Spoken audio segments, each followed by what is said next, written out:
The story begins with Gamin Yoon, a 15-year-old student, sitting in his chaotic classroom and attempting to review his exam paper.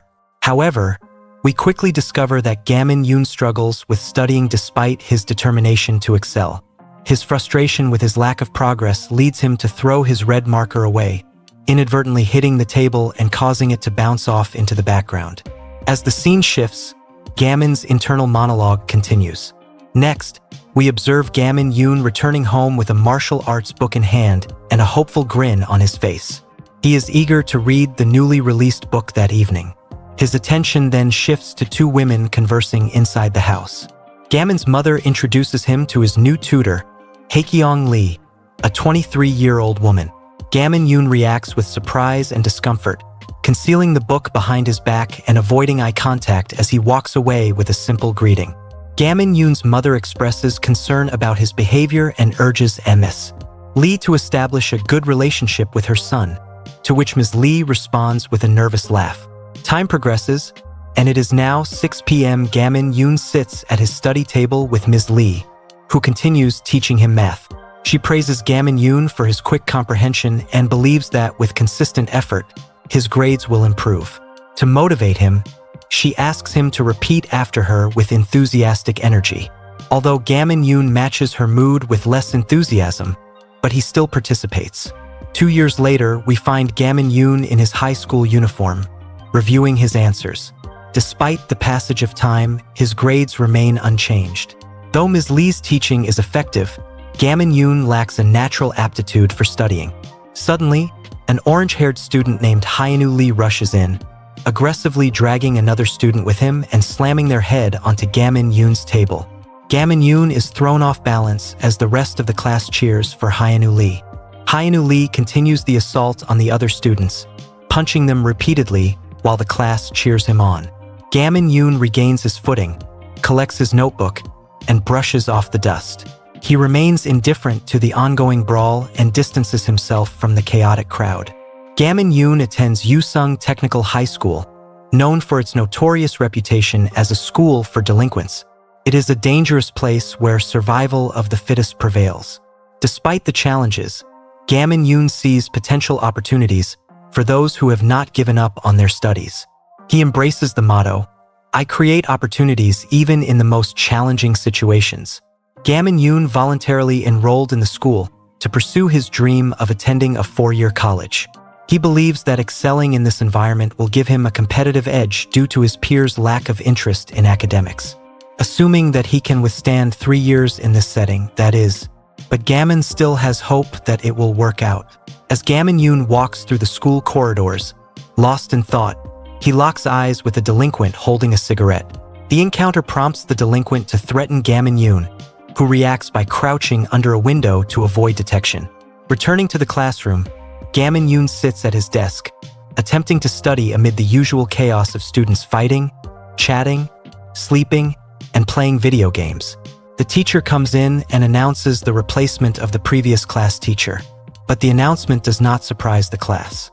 It isn't even acknowledged by anyone in the class other than Gamin Yoon himself. However, the reason for Gamin Yoon paying mind to such an announcement was because it involved someone he had known for a period of time. Gamin Yoon is taken aback to see Ms. Haekyong Lee, his former tutor, as the new homeroom teacher. Seeing Ms. Lee reminds Gamin Yoon of their conversations about their dreams. Ms. Lee had aspired to pass the teacher certification exam and help guide students in the right direction. She thought that with correct guidance, any student would be able to succeed and become a better person.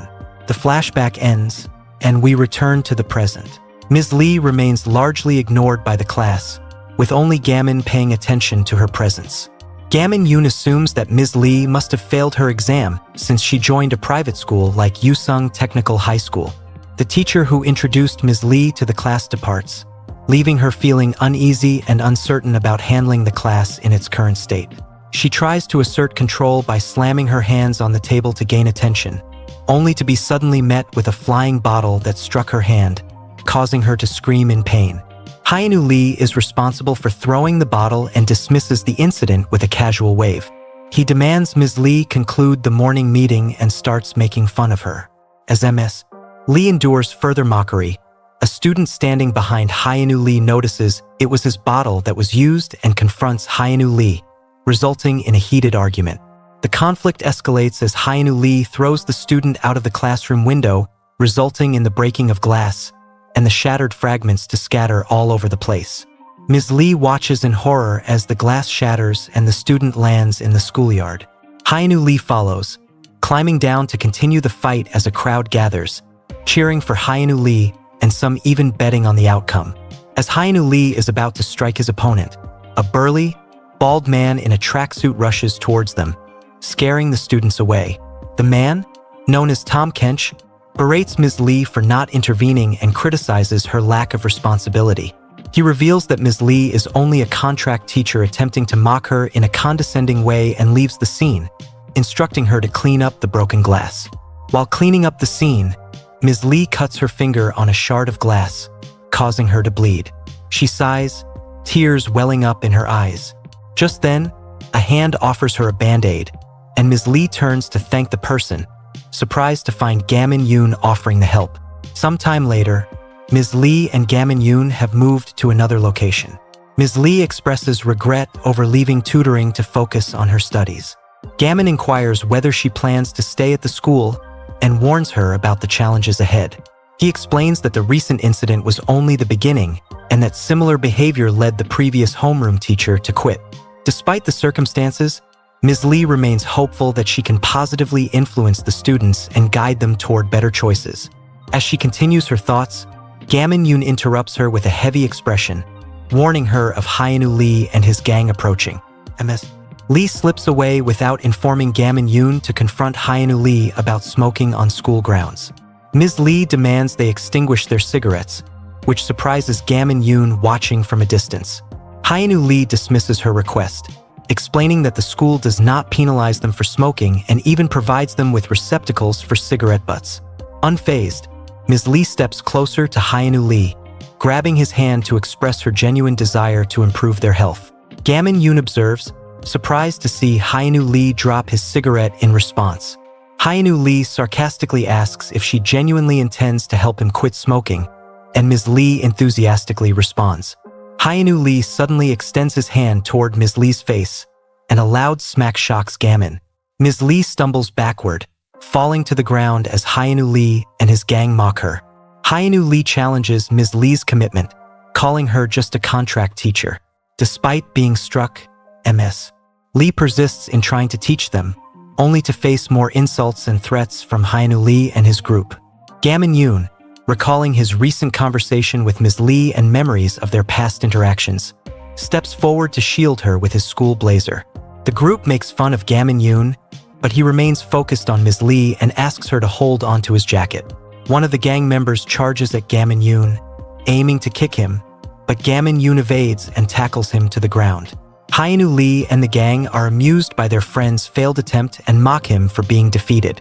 The same member charges at Gamin-yoon again, but this time, Gamin-yoon takes a stance inspired by the famous one-inch punch.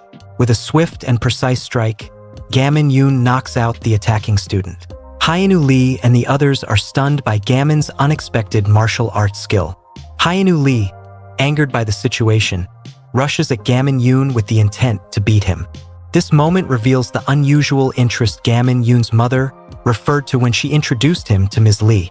As a child, Gamin-yoon had been fascinated by Bruce Lee and had trained extensively in martial arts, learning from online videos and practical experiences.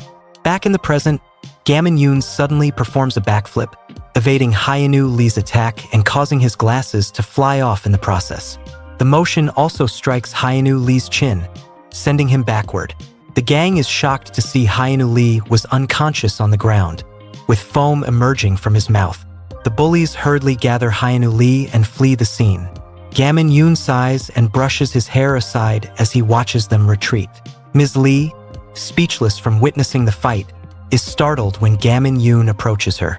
He extends his hand to offer support, and she looks up in surprise. Gamin-yoon recalls Ms. Lee's earlier regret about leaving tutoring and asks her to reconsider staying at the school to help him study. He requests that she reconsider her decision to quit tutoring. The The scene shifts to one of Hyunwoo Lee's associates informing a muscular individual in the gym about Gamin Yoon's recent victory over Hyunwoo Lee. Additional scenes show various gang members discussing Gamin Yoon, with some planning to confront him. In the final scene, Ms. Lee reaches out and firmly grasps Gamin Yoon's hand. This is the story of Gamin Yoon, a student who continues to struggle with academics while facing fierce battles. His journey toward college admission is marked by perseverance, even if it comes at a cost. In the early morning, we observe Gamin engaged in physical exercise at the children's playground. A security guard stands nearby, commending Gamin for his exemplary form and robust health. Lost in contemplation, the guard continues to admire Gamin, referring to him as a work of art. However, upon realizing that Gamin has exceeded his predetermined time, the guard promptly alerts him, prompting Gamin to react anxiously and stumble. Expressing gratitude to the guard for the timely notification, Gamin hastily departs, proceeding cautiously as he unlocks the door to his residence. He retrieves and reinstalls a previously removed battery, essential for his act of sneaking out earlier.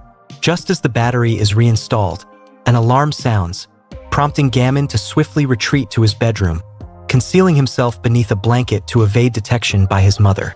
As his mother approaches to awaken him for school, Gamin calmly emerges from beneath the blanket, feigning the appearance of having just awakened from slumber. Resolving to dedicate himself to diligent study, he prepares for the school day. Shifting focus, we are introduced to Ms. Lee, who has also recently risen from a restless sleep. Still preoccupied by events from the previous day, which resulted in her obtaining only a scant 3 hours of rest, Ms. Lee reflects on Gamin's words, evoking a sense of apprehension. Despite her unease, she endeavors to steel herself for another day at school. Arriving at the high school, Ms. Lee enters with trepidation, inwardly reassuring herself that all will be well. Meanwhile, Gamin, noticing Ms. Lee's arrival but refraining from approaching her, proceeds to his classroom, contemplating his aspirations of attending a 4-year college. Determined to seek like-minded peers, he scans the classroom, ultimately fixing his attention on Seon Kim, a fellow student from the mechanics major and at the age of 17 immersed in study. Gamin, who had been trying to have a chat with Seon Kim for the past few days, is rejected again as Seon Kim promptly gets up to leave the class, not wanting to deal with Gamin any longer. But undeterred, Gamin resolves to enlist Seon Kim's support in pursuing their shared goal of college admission. Transitioning to Seon Kim, we find him pondering over the person who had been asking him to tutor him for days, which he finds bothersome. His musings are interrupted by the sudden appearance of Jae-Hwang Chu, a senior student from welding major and at the age of 18, who grabs his shoulder without any prior notice, making Seon Kim react aggressively by whacking his hand away, thinking it might be Gamin again who came to bother him. This act from Seon Kim ruins Jae-Hwang Chu's mood as his changed aggressive demeanor incites fear in Seon Kim. Forced to accompany Jae-Hwang Chu outside, Seon Kim's apprehension mounts. In a different setting, we find ourselves in the staff room, where a teacher, addressing Ms. Lee sternly, admonishes her for her conduct during a recent meeting and attributes responsibility for previous incident regarding the broken glass windows and the fight to her. With a stern warning to improve her performance, Ms. Lee is reminded of the impending school inspector's visit and instructed to ensure a trouble-free inspection. Departing the staff room, Ms. Lee reflects on her frustration with the school's inaction regarding student misconduct. She had informed the school about the students smoking openly, but no action was taken regardless. Her ruminations are interrupted by the sound of violence nearby, drawing her attention to Jae-Hwang Chu assaulting Seon Kim, accompanied by 3 other students being disciplined. Jae-Hwang Chu strikes Seon Kim on the side of his neck with a kick, which results in Seon Kim falling over with tears welling up in his eyes as he struggles, gasping for air. Not satisfied with the punishment, Jae-Hwang Chu decides he would have to hit Seon Chu with an iron pipe instead if he wanted him to learn. Witnessing the brutality, Ms. Lee is overcome with horror and attempts to intervene, only to be paralyzed by fear and memories of a prior encounter with Hyunwoo Lee. Her legs tremble as she plops over on her knees. Her heart starts thumping louder and louder as she struggles with her emotions. Just then, Gamin emerges to aid her, grabbing her by her wrist and pulling her over from the ground and up on her feet. He looks over at the situation as Ms. Lee looks somewhat relieved to see Gamin arrive and clenches his fists with a serious look on his face. Gamin's resolute demeanor hints at his determination to prevent Seon Kim's potential transfer, complicating his plans. We see Jae-Hwang-Chu looking down at Seon nonchalantly, who's on the ground, crouched over with hands on top of his head, begging for him to stop and apologizing with tears running down his cheeks. Gamin Yoon, who had just arrived outside, decides to go ahead and confront Jae-Hwang-Chu when Ms. Lee, startled by this sudden action of his, stops him to ask what he was going to do.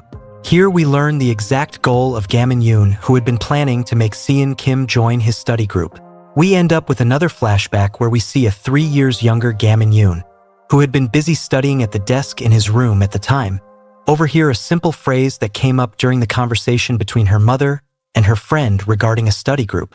The other lady can be seen bragging about the improvement in her son's grade, due to him being a part of a study group, and brings up a suggestion of letting Gamin Yoon join one as well. Gamin Yoon's mother, knowing about her son's situation, is only able to provide an awkward smile as she discards the suggestion indirectly by making an excuse and decides to rather hire a private tutor for him instead. Still in the flashback, we see Gamin Yoon attending a middle school. Inside the classroom, Gamin Yoon gets rejected by a nerdy-looking guy with glasses, as they didn't want a guy who came second last in the midterms joining their study group.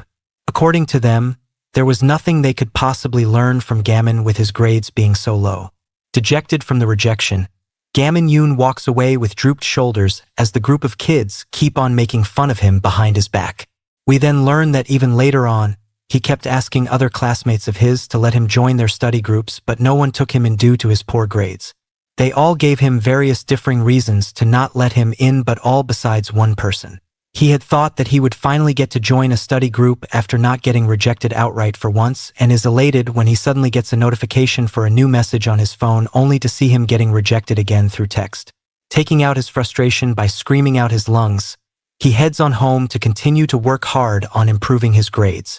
It is at late night and Gamin Yoon is busy studying as usual when the door to his room opens and her mother enters to check in on her son and to also discuss about the tutor she had previously been talking about. She notices that Gamin Yoon had been crying and rushes in to console him. She asks if anything had happened at school, but Gamin Yoon denies the idea, attributing it to his frustration rather than any specific event. For Gamin Yoon, who had been prevented from joining a study group for so long, he naturally started wanting to do exactly that even more. That is how it became somewhat of a dream of Gamin to join a study group someday. Now, back at the present, Gamin Yoon continues on towards Jae-Hwang-Chu, his mind busy with his own thoughts and set on helping Seon Kim so that he could join his study group later. All of a sudden, Ms. Lee reaches out with her hand and catches Gamin Yoon by his wrists, halting his advance and confusing him by this act of hers. She knew that Gamin Yoon was going to resort to violence, but she couldn't stand it, as according to her, even though a place where fights were the norm, this was still strictly a school only meant for studying. As their teacher, she simply couldn't allow her students to hurt each other. Seeing Ms. Lee act like this, Gamin Yoon shows a mischievous grin as he asks, seemingly affirming if it was alright as long as he didn't use his fists. Right at the same time, Jae-Hwang-Chu also decides to rush ahead with a punch ready to smack Seon Kim on his head as he grabs hold of him by his collar.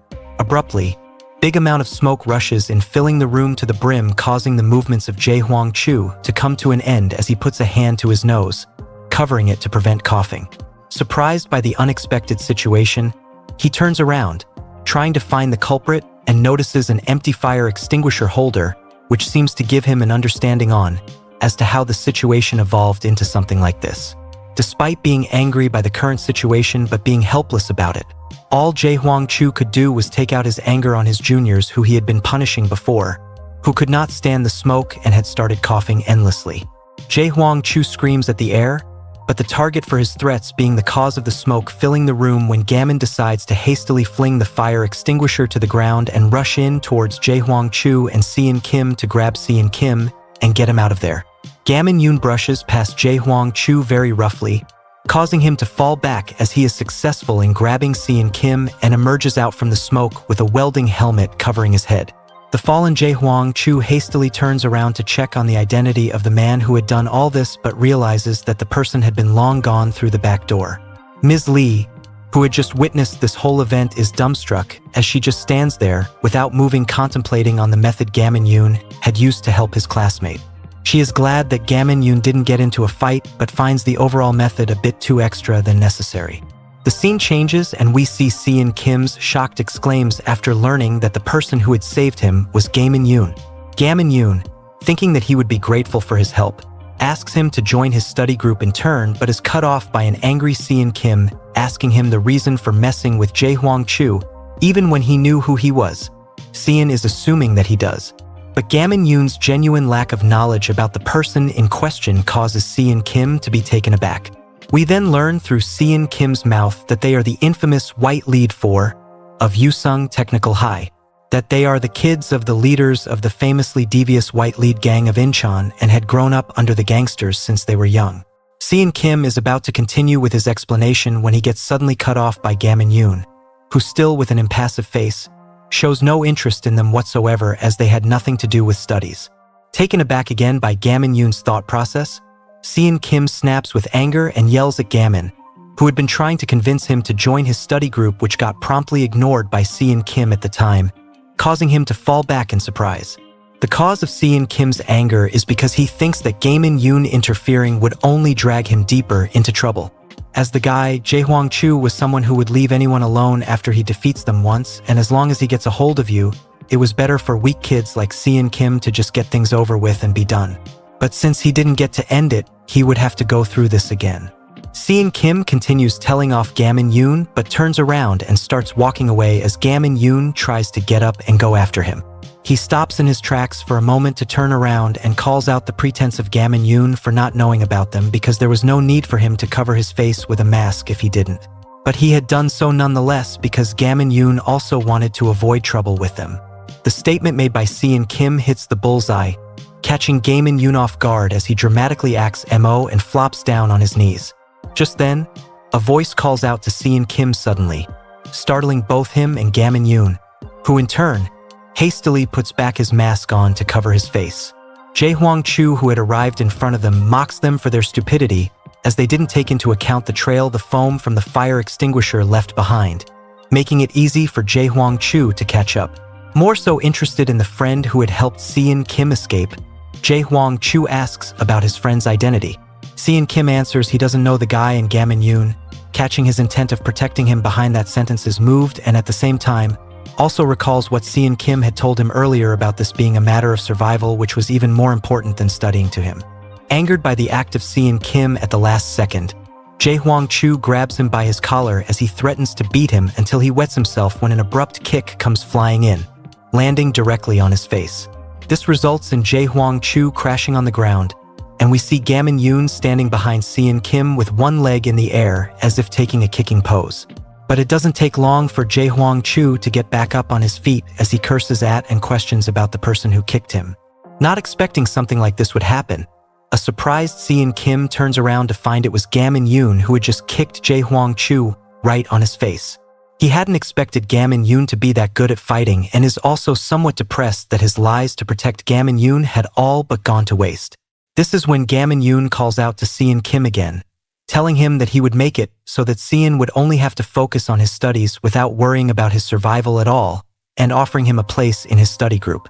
Questioning Gamin's nonchalant behavior despite currently being in a fight and his face revealed, Seon Kim is not sure what to think about. Gamin Yoon continues on with his words towards Seon Kim when Jae-hwang Chu arrives in front of him with a fist, ready to hit him. Despite the close distance between Gamin and Jae-hwang's fist, Gamin seems to not even care about the incoming attack as he just casually dodges the punch by moving his upper body back by a bit, all the while in the midst of talking to Seon Kim about his plan to pass the entrance exams. Both Seon Kim and Jae-hwang Chu are surprised by the fact that Gamin Yoon dodged the punch just like that, but they are surprised even more so by the fact that he did it without even looking at the opponent. Jae-hwang just as suddenly readies another punch as Gamin is busy explaining his plans to Seon Kim. This freaks out Seon Kim as he warns Gamin about the attack hastily. But Gamin Yoon, without even registering the warning and focusing only on having a chat, dodges again by ducking the swinging fist with ease. Jae-hwang Chu, after the second punch, realizes that Gamin was not just randomly dodging his blows and that even when he was talking about the exams, he was predicting his moves. Finding the situation and the person amusing, Jae-hwang grins and starts hopping and throwing out jabs in the air, seemingly to intimidate his opponent while also talking about how their school was all about one's fist and that such a place would never change because of the likes of Gamin-yoon. He charges at Gamin-yoon again with a fist as Seon Kim closes his eyes in horror, not wanting to witness the eventual defeat of Gamin. The words of Jae-hwang had also affected Seon, as he had also genuinely started believing that such a place wouldn't change just because a single person makes a stand. The fist nears the helmet Gamin is wearing, and in the next scene, we see the helmet shooting up towards the sky. It then falls back down as the rest of the scene comes into view and Gamin is seen standing with Jae-hwang's hand in his grasp along with a not-so-amused expression on his face. Jae-hwang, caught up in Gamin's hand, is baffled after realizing how amazing his strength really was. Gamin-yoon still expresses his unwillingness to fight, but Jae-hwang ignores it outright and throws out another punch, wanting to make him let go of his hand. The fist zooms in when it abruptly comes to a halt as Gamin, with a speed hard to catch with normal eyes, using casual taps 3 times in a row to kill the momentum of the fist, succeeds in stopping the punch without much effort. Without giving any time to Jae-hwang to recover, he twists the other hand he already had in his grip as he smacks Jae-hwang's open face with a fast jab, causing him to stumble and fall back onto the ground. Jae-hwang Chu is completely frozen by the fact that he couldn't even hit him once, as Gamin-yoon shows regret at unknowingly fighting back but recovers fast and quickly goes back to try and coax Seon into joining his study group. Seon, hardly believing the fact that Jae-hwang was so easily taken down by Gamin-yoon, looks ahead with a blank stare but comes back to his mind after getting called out by Gamin again. He starts believing that maybe things could really work, and after looking back on the life he had lived so far, decides to focus on solely what he wanted and agrees to join Gamin's study group with a bright smile on his face. Elated by the fact that he had won Seon over, Gamin turns around to do a small celebratory hurrah when the bells suddenly go off, announcing the start of the classes. They decide to rush back to their class, leaving Jae-hwang Chu behind by himself, contemplating over the son of the operation head of the White Lead Gang, Jae-hwang Chu's loss. He clenches his jaws in anger as he tries denying the obvious that had happened. He seems to be getting progressively angrier when suddenly a voice comes out from behind him telling him that he had indeed in fact lost, leaving Jae-hwang Chu stunned. He turns around while cursing to find the speaker, only to get struck with surprise after learning that it was Pai Hanwol, the son of the boss of the White Lead Gang. Jae-hwang asks him if he had seen everything, to which Hanwol replies that he was impressed to see Jae-hwang, with 4 years of kickboxing experience, get beaten down so one-sidedly. Hanwol then orders Jae-hwang to get up, which he easily complies to, but is about to ask the reason behind it when suddenly, Hanwol throws a punch out, hitting straight at the face of Jae-hwang, causing him to crash back with a loud grunt. Hanwol then walks up to the fallen Jae-hwang, who has blood streaming down his nose, and asks him on who he thought was stronger. Hanwol pieces together the things and comes to the conclusion that the guy who defeated Hyuna Lee should have also been him, and shows his curiosity to see how long he would be able to hold out with that freshman spirit of his. The dean is seen busy cleaning the school because the inspector was going to be visiting their school for school inspection. He curses the vice principal for dumping all of the responsibilities on him as he dumps the collected garbage onto the garbage cans. The fumes produced by the garbage fills him with nausea, causing him to gag and drop the garbage on the ground. Having a hard time with cleaning the garbage, he thinks of Ms. Lee, who he considers to be a pushover, and decides he would order her to clean up in his place.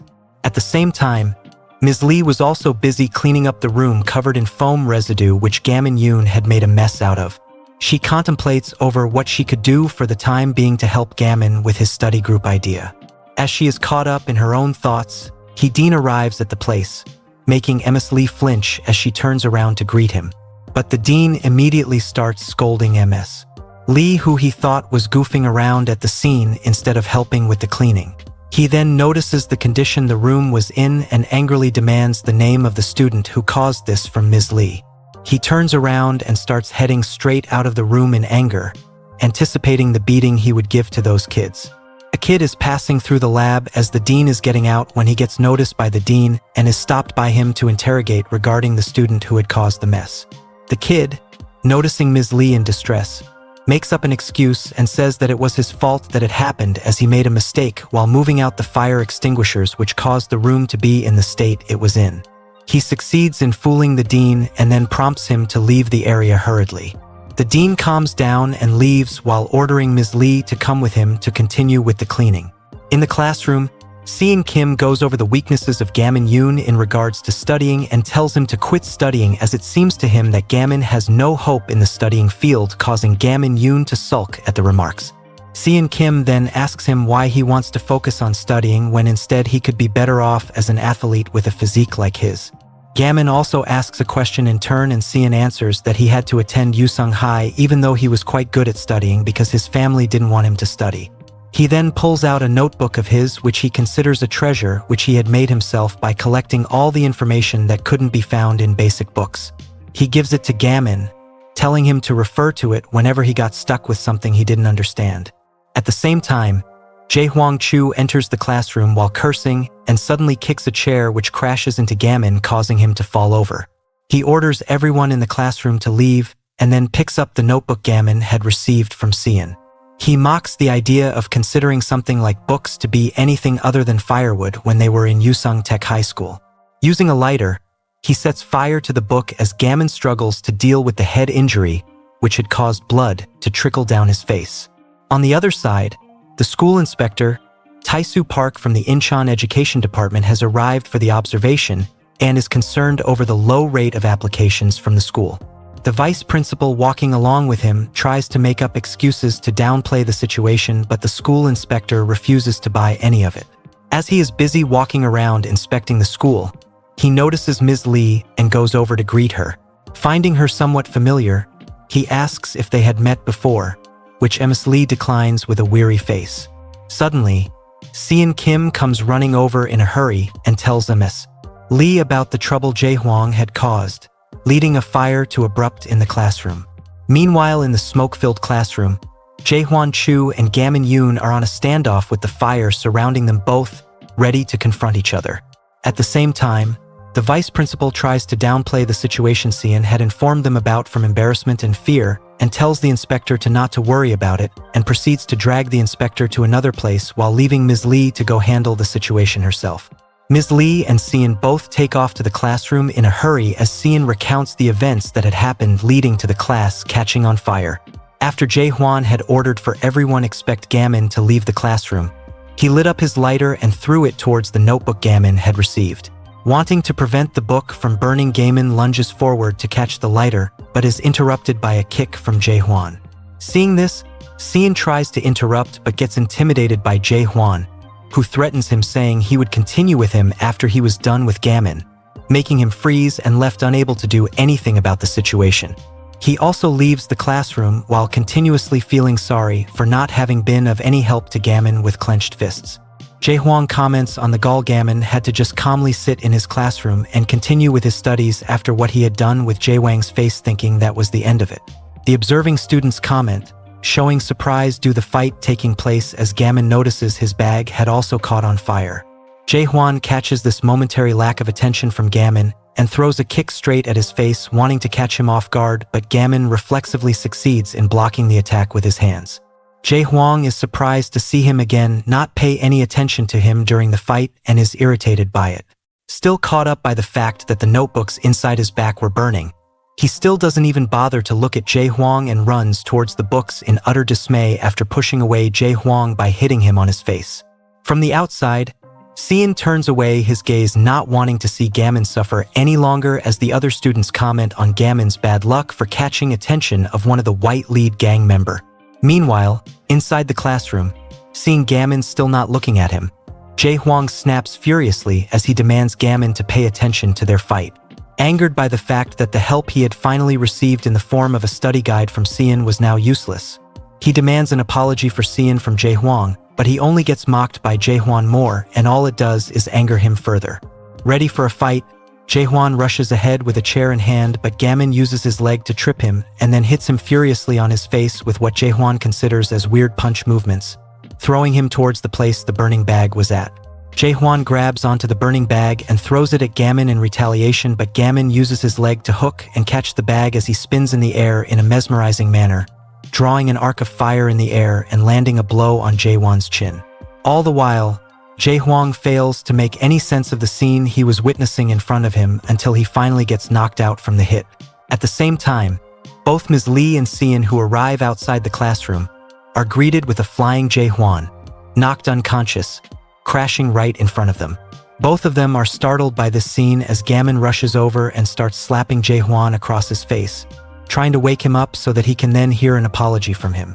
Caught up in this act, he fails to notice the inspector standing right beside him with a stern face and is startled when he finally notices the inspector who had spoken up, asking for Gamin's name. After some time, we see Ms. Lee getting scolded by the vice principal for not adequately controlling her class and then inquire how a fire could break out on the day the inspector visited. He also asks about Gamin and the reason behind him beating up his senior that ruthlessly. He then starts walking away in anger, angrily bumping into Ms. Lee on the way as he heads for the office door. He opens the door and is suddenly greeted by the inspector standing there. The inspector, noticing the vice principal, tells him to bring the student from earlier to him and also asks Ms. Lee to follow along with him. Meanwhile, all the students were talking about the current happening where a freshman beat up a white lead gang member, and at the same time, Gamin Yoon was sitting alone in the disciplinary room regretting his decision, fearing expulsion from the school. As he is busy contemplating over his choices, Seon comes in, making Gamin question his presence there. After learning the reason he came over and seeing the consideration Seon showed for him, he feels relieved. Gamin tells him about how he couldn't handle seeing all the effort Seon had put into making the guidebook go into the flames so easily. Seon also takes out the glasses Gamin had lost during his fight and gives it back to him, receiving a thanks from Gamin in return. But before Gamin is done showing his gratitude, Seon interrupts him instead to deliver his own gratitude for all Gamin had done for him during and prior to the fight. The inspector, along with the vice principal and Ms. Lee, then arrives and asks Seon to leave the room so as to further their interrogation of Gamin Yoon. Gamin confesses that the reason he did so was because he burned the book a friend had given him, which astonishes the vice principal as he could not believe that he would fight someone for such a small reason and snaps at him for causing violence in school for such a small matter. Ms. Lee, who had been listening, tells them about Jae-hwan Chu, but the vice principal, fearing the loss of reputation their school would suffer from, shuts her down and decides on expelling Gamin Yoon from the school, bringing an end to the case.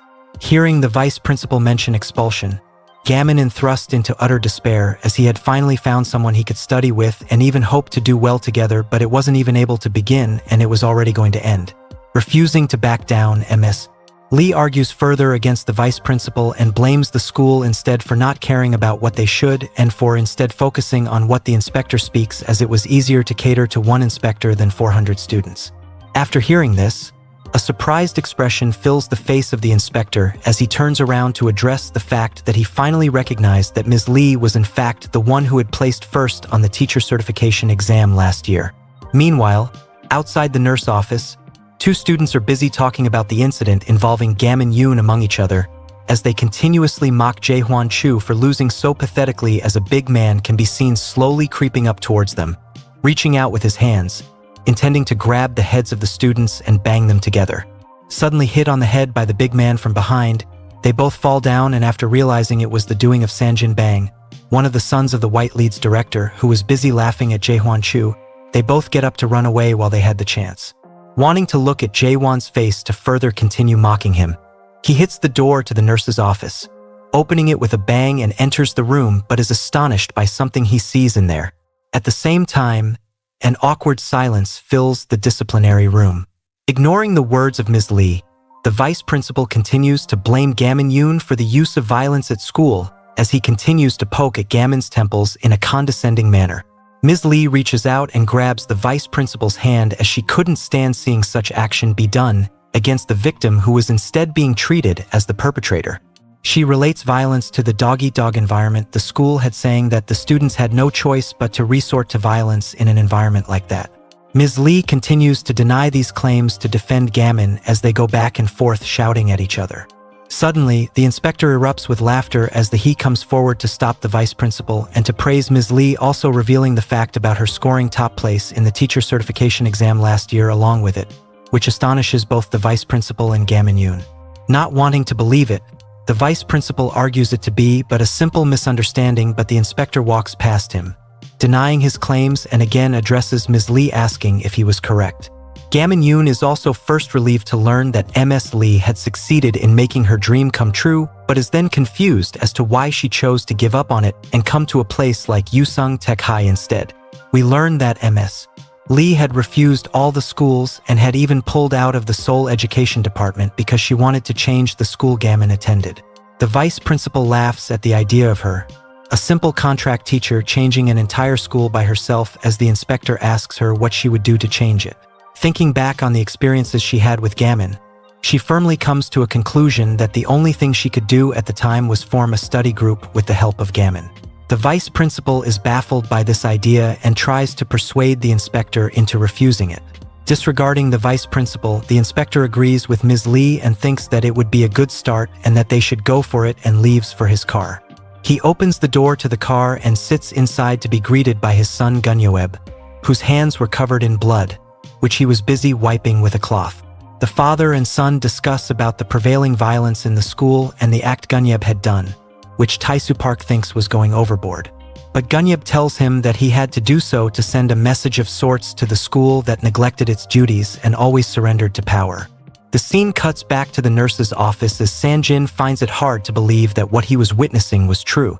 Behind the curtain, Jaehwan Chu can be seen tied up from his hands with blood covering his entire body, seemingly from getting beaten up by Gunyoeb. Sanjin exclaims out in shock, wondering who could possibly do something so cruel like this.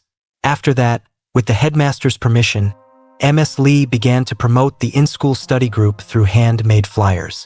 The students who saw the poster stuck on the notice board laughed at it as they thought that it was outright impossible for students to actually study in a place like Yusung Tech High, which was filled full of thugs. Sien passes by and hears the other students' opinions regarding the study group. According to the students, Gamin Yoon had only started the study group to lure in more people for him to beat up, and it was something that they shouldn't bother with. As Sien walks away from the place lamenting over the fact that such false rumors had spread about his fried Gamin, Gunyoeb walks in besides the other students, taking a peek at Miss Lee's information mentioned on the poster. The students scatter about and it is now evening. Hanwal arrives in front of the notice board, and after seeing the poster for study groups stuck on it, he peels it off and proceeds to rip it apart with a grin on his face. Time passes and it is now Saturday. Ms. Lee arrives in front of Gamin Yoon's house. She reminisces about the past when she used to go to Gamin's place for tutoring, all the while also preparing for the teacher examinations on the side. Suddenly, a security guard runs past her in a hurry, piquing her curiosity. She follows him to the park and is amazed to see Gamin Yoon exercising there. Not expecting Ms. Lee to be there, Gamin is startled and falls over from the bar he was doing the inverted push-ups on. After a while, Miss Lee and Gamin, with changed clothes, meet up as Miss Lee leads Gamin to a bookstore. As his midterm exams were coming near, she buys him all the essential books which she thought would help Gamin as thanks for helping her out with making the posters for the study group, while Gamin on the other side, sitting at a corner, is engrossed in a book about Bruce Lee which he finds interesting. Miss Lee walks up to an empty table and puts all of the books down with a thud. Gamin tags along from behind as he also proceeds to sit in front of her while questioning if she was really going to be buying so many books for him. He expresses his doubt and concern for failing to finish all of the books by the time exams come. He also talks about how he was surprised to find out that Miss Lee was the highest scorer in the teacher certification exam, even though he had heard people say it to be so tough. Noticing that Gamin was feeling down and unsure about himself, Miss Lee interrupts him and humbly declines the praise she received from Gamin, saying that doing well on a test and becoming a good teacher was completely different things and that he had to help her achieve her dream as well. There is also a pair of mother and son bickering behind them when suddenly the child besides them, who didn't want the book his mom was showing her, tosses the book right at Miss Lee. As Miss Lee is engrossed with her chat with Gamin, she fails to notice the incoming book, but Gamin, who saw the book, gets up hurriedly and whacks the book away with his hand, guarding her from it. Their faces are just inches away, but Miss Lee, without showing any embarrassment, reaches out and pats Gamin in the head while Gamin had jumped back in shock from the intimate distance between the two of them. She then thanks him and decides to get some food before finally heading back home. When she reaches her room, she notices loud voices coming out of her home and opens up the door while being wary and is shocked to see Hyunu and his gang at her place. Hyunu Lee, After seeing that Ms. Lee had finally arrived at her home, mockingly suggests she let them join their study group, as he then proceeds to slap Ms. Lee across her face. Conversely, Gammon also notices that one of the books he had bought got mixed up with Ms. Lee's, and thinking that it would be too much to wait 2 days to read the book he had been looking forward to reading so much, and decides to instead head over to Miss Lee's place just then to get the book back. Meanwhile, at some other place, Hanwol Fai is playing around with a college girl when Sanjin Bang comes in and suggests they kill Ms. Lee. But Hanwol continues to ignore him and instead just focuses on the girl, which irritates Sanjin as he shouts again with rage, wanting to catch his attention. Hanwol stops his conversation with the girl as he looks up and finally notices Sanjin standing there. He first tells Sanjin to not disturb them and leave, but instead Sanjin continues to further try and persuade Hanwol into taking action against the person who had beaten up Jia Huangchu to a pulp. But Hanwol, not liking his behavior at all, tells him to shut up as he stands up and walks up to him. He tells him that if it hadn't been for Jia Wang's father, he wouldn't even have been worthy of being in their group. He also comments that it was indeed quite fun for him to watch Jae Huang, who at first used to go to school with a stupid look on his face, change into someone that gets off on beating someone up. Thinking that the people who have tasted power were sure to change, he decides to instead focus on Gammon and see how fast he changes. On the other side, Hyanu Lee, who had propped the door open with the use of a crowbar, slaps Miss Lee across her face and starts cornering her towards another one of the door. The group continues to tease Ms. Lee from behind, and just as she is about to reach for her phone from inside her purse, she gets grabbed by hands reaching out from behind her and gets dragged inside as the door closes. One of the guys snatches away the phone from her hands and throws it on the ground, breaking it. Hyanu grabs Ms. Lee by her hands and throws her onto the ground as the other gang members start thrashing around her house, making a mess out of it. Hyanu, having already decided that they would traumatize Ms. Lee so much that she would never want to be a teacher again, grabs and pulls her by her hair, causing Ms. Lee to scream out for help. Just then, the door to the house opens as the group notices someone outside. They turn around to find Gunyeb standing at the door, who Miss Lee recognizes as the kid who had helped her escape from the scolding of the dean back then at the mechanical lab. Hyanu, thinking that it's just some random passerby, orders one of his gang members to go and deal with him quickly so as to make sure that no one disturbs them. The guy with a hoodie and a mask goes first while cracking his knuckles in confidence, but is knocked back really quickly with just a single punch from Gunyeb. This makes the other gang members to also act, but they get dealt with just as quickly. Hyanu finds the sight of Gunyeb dealing with his underlings by using brass knuckles, as though he had come knowing what was happening to be ridiculous. Giving a hint that he recognizes who Gunyeb is, he grins and launches himself forward to confront Gunyeb and hits him on side of his stomach with a punch. Gunyeb recoils with a painful grunt as he realizes that he had deliberately hit him on his right side, knowing it would hurt him. Hyanu seems to recognize Gunyeb from an incident back in middle school, as he mentions it in passing. Shocked at the fact that someone from Yusung High had recognized him, and realizing that he would be at a disadvantage, Gunyeb throws the brass knuckle he had in hand and breaks the glass on the ceiling right above the group and succeeds in shifting their attention for a moment. After a while, having guarded against the falling glass, Hyanu is finally able to check back on Gunyeb and notices that he was nowhere to be seen along with Ms. Lee and decides to go after them in a hurry. Gammon Yoon, who had been trying for some time to contact Ms. Lee, now is filled with disappointment as he trudges along the road with drooped shoulders. He sighs out of pity, contemplating over whether he should continue to head towards Miss Lee's home or just go back and get the book he wanted on Monday, when suddenly he hears the voices of Hyanu and his gang from behind as they can be seen rushing somewhere in a hurry. He catches them talking about Ms. Lee as he turns around with a serious face to follow after and stop them for questioning. As Gunyeb and Ms. Lee attempted to escape from her apartment, they get blocked by another group which had split up from Hyanu's gang. One of the group member recognizes Ms. Lee with the help of the picture he had of her on his phone. Noticing how pretty she was, they make passes on her, offering her to instead come teach in their school, when Gunyeb suddenly steps forward to cover her from their sights so that he could defend her if anything happened.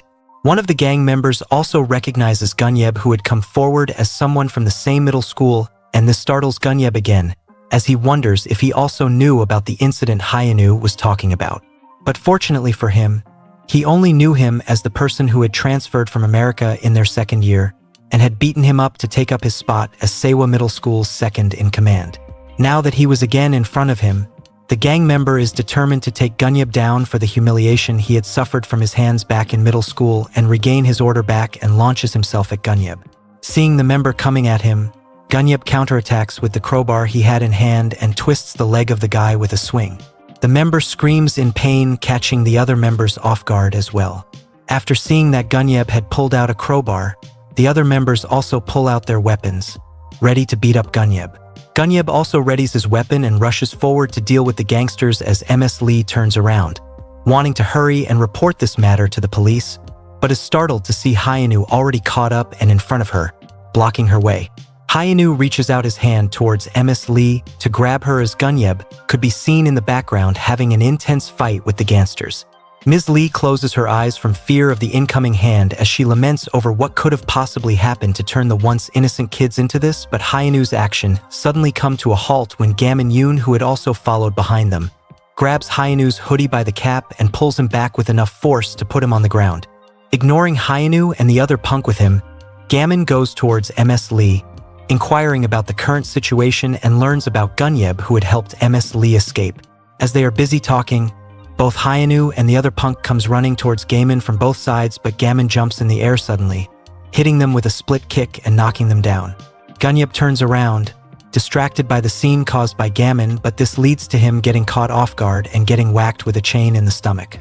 Gunyeb kneels down, reeling in pain as the gang members are about to continue their assault when Gamin suddenly intervenes with a flying kick and snatches the chain from him. Another guy comes running with a wooden stick in hand, but Gamin blocks the stick with the chain. He swiftly coils the chain around the stick and pulls back, making the stick leave the attacker's hands. Gamin continues to coil the chain around the wooden stick and then breaks it into two parts, making Gunyeb question his actions. Another one of the guys from the gang, seeing that Gamin could throw some punches, picks up a glass bottle from the ground and attacks Gamin from behind, intending on finishing him off with a surprise attack which he was sure would land. Gunyeb, noticing the attack, suddenly turns and is about to intervene when Gamin uses the makeshift nunchucks he had made to shatter the glass bottle. More of the gang members arrive as they surround Gamin Yoon, who asks Gunyeb if he would be interested in joining their study group, as he must be good at English because he used to live in America, instead on focusing on the fight in front of him. Gunyeb retorts, saying it isn't the right time to be talking about study groups and that they should focus on dealing with the gang members instead. Ignoring the remark, Gamin passes the bags he was holding to Gunyeb as he gets ready to fight with all the gangsters by himself.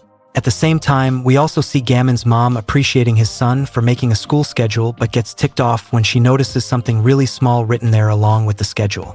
She squints her eyes to see something written about training with nunchucks as she questions what could her son possibly be learning this for. Back at the place near MS Lee's apartment, Gamin Lee knocks two of the members out by a spinning attack from the nunchucks. The other members are surprised by the fact that he had made nunchucks from their weapons and was even proficient in using it, but trusting in their numbers, they rush ahead to deal with Gamin, but they also get whacked on their faces in quick succession by Gamin. One of the guys also attacks with a wooden stick, which Gamin deflects and catches with the chains on his nunchucks and uses a kick to smack the person away. Another guy rushes past the fallen member to deal with Gamin, but he gets caught by his nape with the help of the chain, and Gamin proceeds to crash his face straight onto the ground.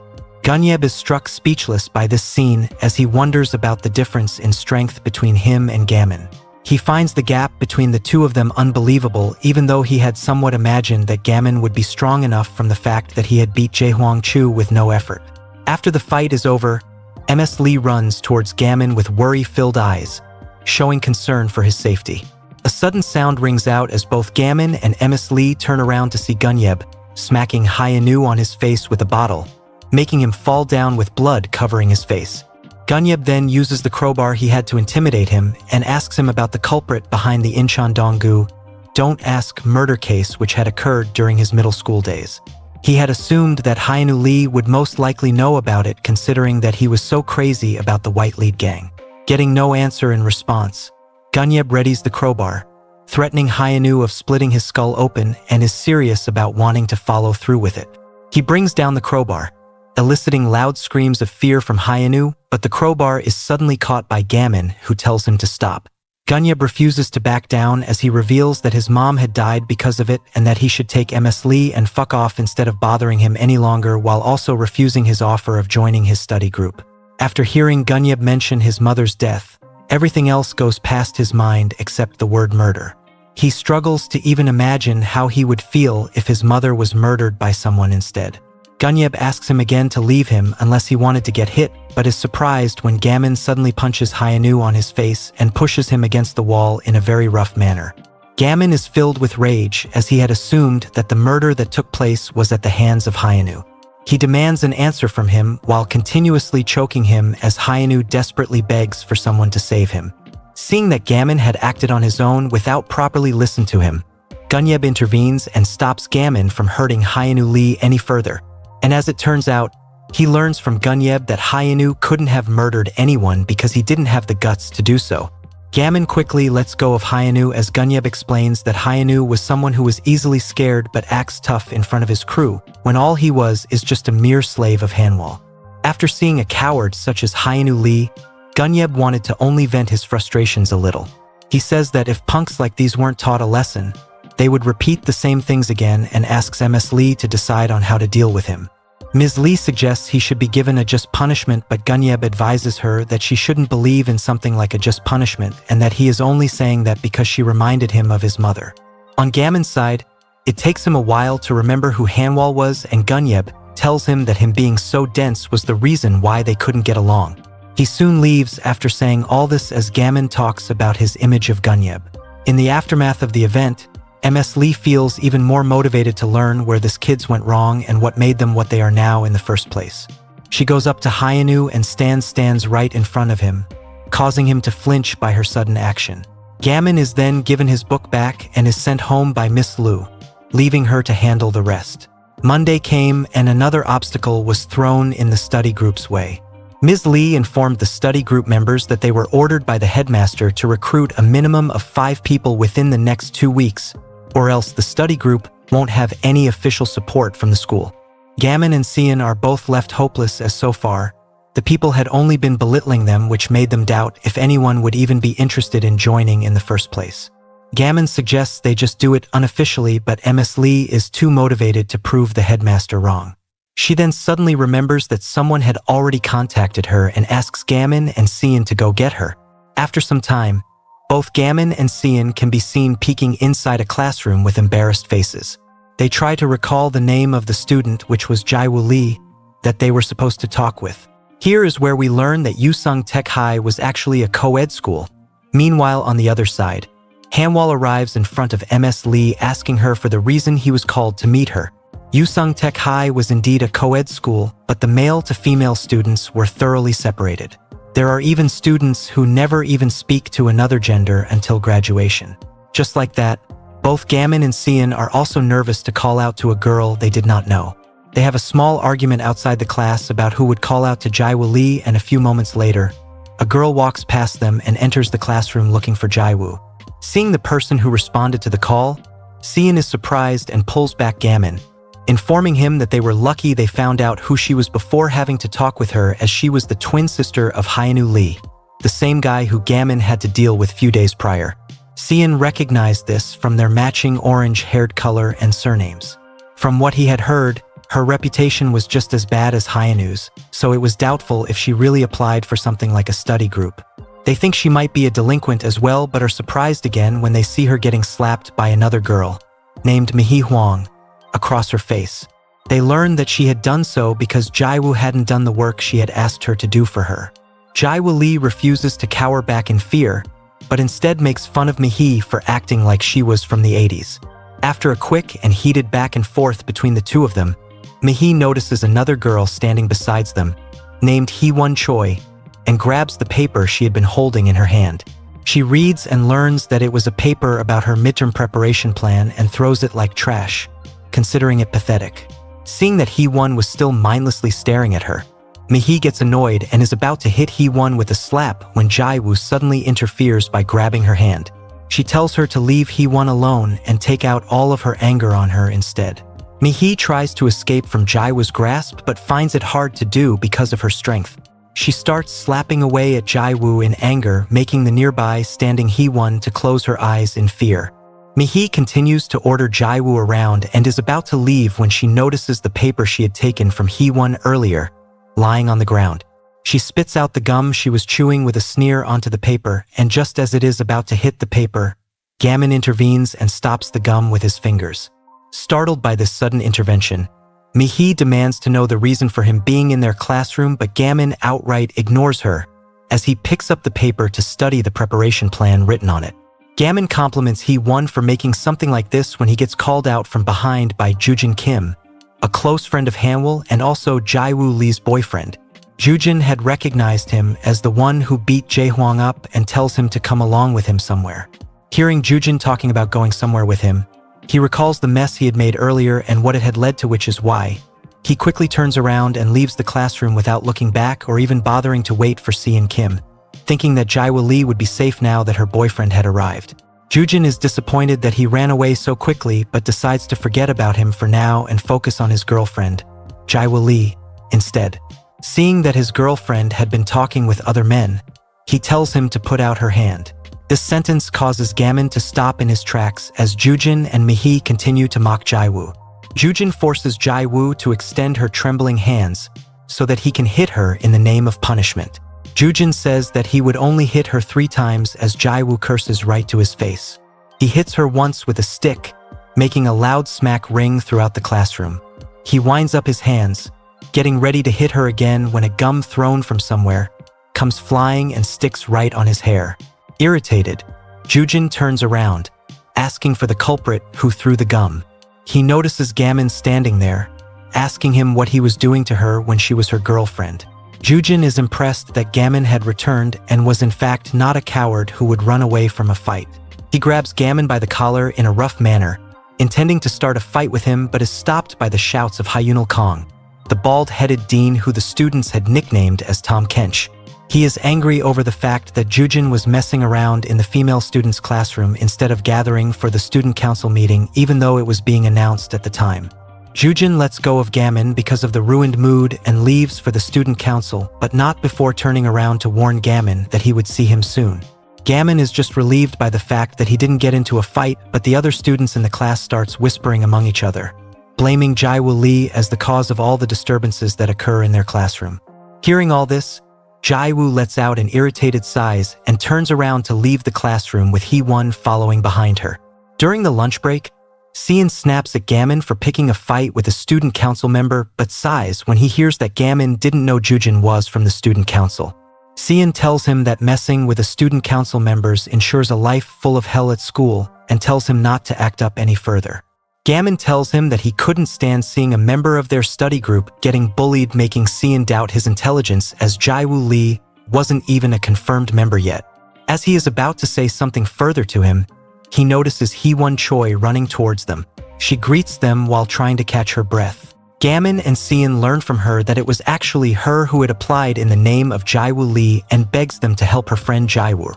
Hearing this, they make Hee-won sit down and further listen to her explanation regarding Jaiwoo's case. She tells them about how she was made an outcast in middle school while also being very bad at studying. She still had a trauma from that, and even though she didn't want to, she still somehow ended up at this school, which she considered to be scary. And again, within a week, she was made a target again and her money was regularly taken from her. Once when she was crying on her table because the money she had gotten for buying some school books was taken away from her, Jaiwoo had come up to her, asking what had happened. After listening to her explanation, Jaiwoo had quickly turned around and after noticing her target, vented all of her anger by using a shoulder throw on the girl who had taken Hee-won's money. This act of hers had basically saved Hee-won, and after that Jaiwoo would always tell her to study and not become defenseless. She would push her to study when she was down, and they had gotten so close that they would even go to the library together on weekends. The main problem had started when Jaiwoo's brother borrowed a huge sum of money from Jujin, and when he borrowed the money, Jujin purposefully filmed Hyunwoo assault someone so that he could then threaten to release the videos if Hyunwoo did not pay him back. With the USB of the video as collateral, Jujin forced Jaiwoo to listen to his orders. He wanted to try to break Jaiwoo, who was normally defiant. Even though she would always grumble at his brother, he was still his only family, making him her weak spot. That was how the bullying and mockery towards Jaewoo had all started. Knowing how much Jaewoo had helped Hee-won during her time at the school, she reveals that she wanted to help Jaewoo this one time before she transferred school due to her father's job. Hearing this, Gamin asks Seon jokingly about if they should bother with the student council and risk their turning out to be like hell, drawing out a strong reaction from him. Even though Seon is somewhat scared, he doesn't think that it would be a big matter to deal with considering how strong Gamin was. They agree on working together to make sure that Jaewoo can focus on studying at school, and that first they needed to do something about that video and the USB it was on. Meanwhile, in the teacher's room, Hanwoo repeats the question he had heard from Miss Lee concerning Hyunwoo Lee to make sure he had heard the right question. He had thought that Miss Lee would try to worm something out of him for what happened on Saturday, but instead, she was pretending that nothing had happened, making him unsure about what she was up to. When he is told that he was brought here because he was close to him, he denies this claim by saying that he just knew that he had borrowed from his friend and had not paid him back it. Continuing this topic, Hanwoo tries to bring up the name of Jaewoo Lee, but is cut off by Miss Lee, who mentions her before he could. On the other side, inside the student council room, a fat bald student is seen holding a USB in his hands, thinking that he would have a chance to fool around with Jaewoo too if he used it for himself. The next thought he has is about the empty student council room, as he was the only one present when the other members usually shut themselves in.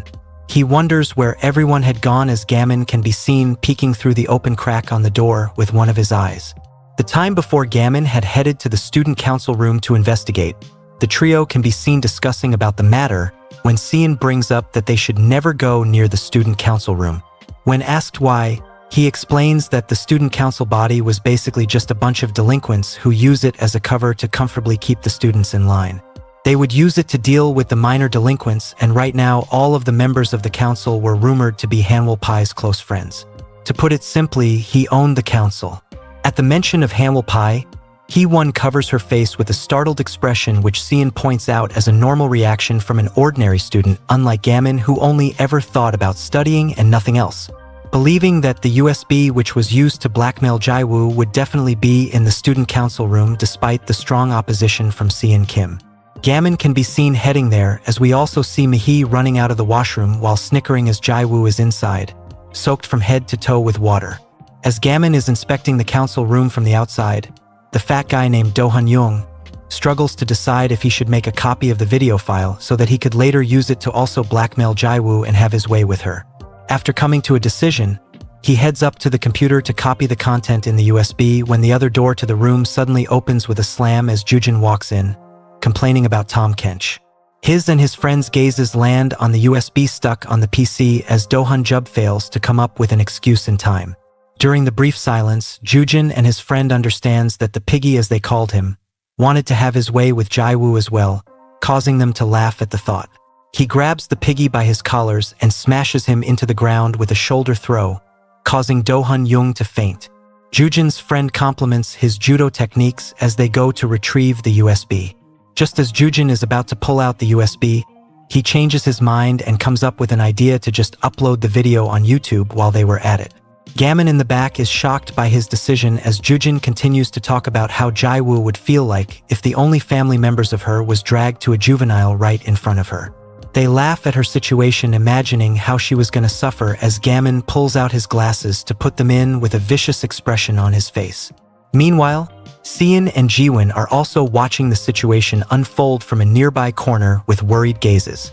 Seeing that there were 3 of them against Gamin, Seon decides to go for what they had discussed earlier, pretending to fight with Jiwon to draw their attention away from Gamin.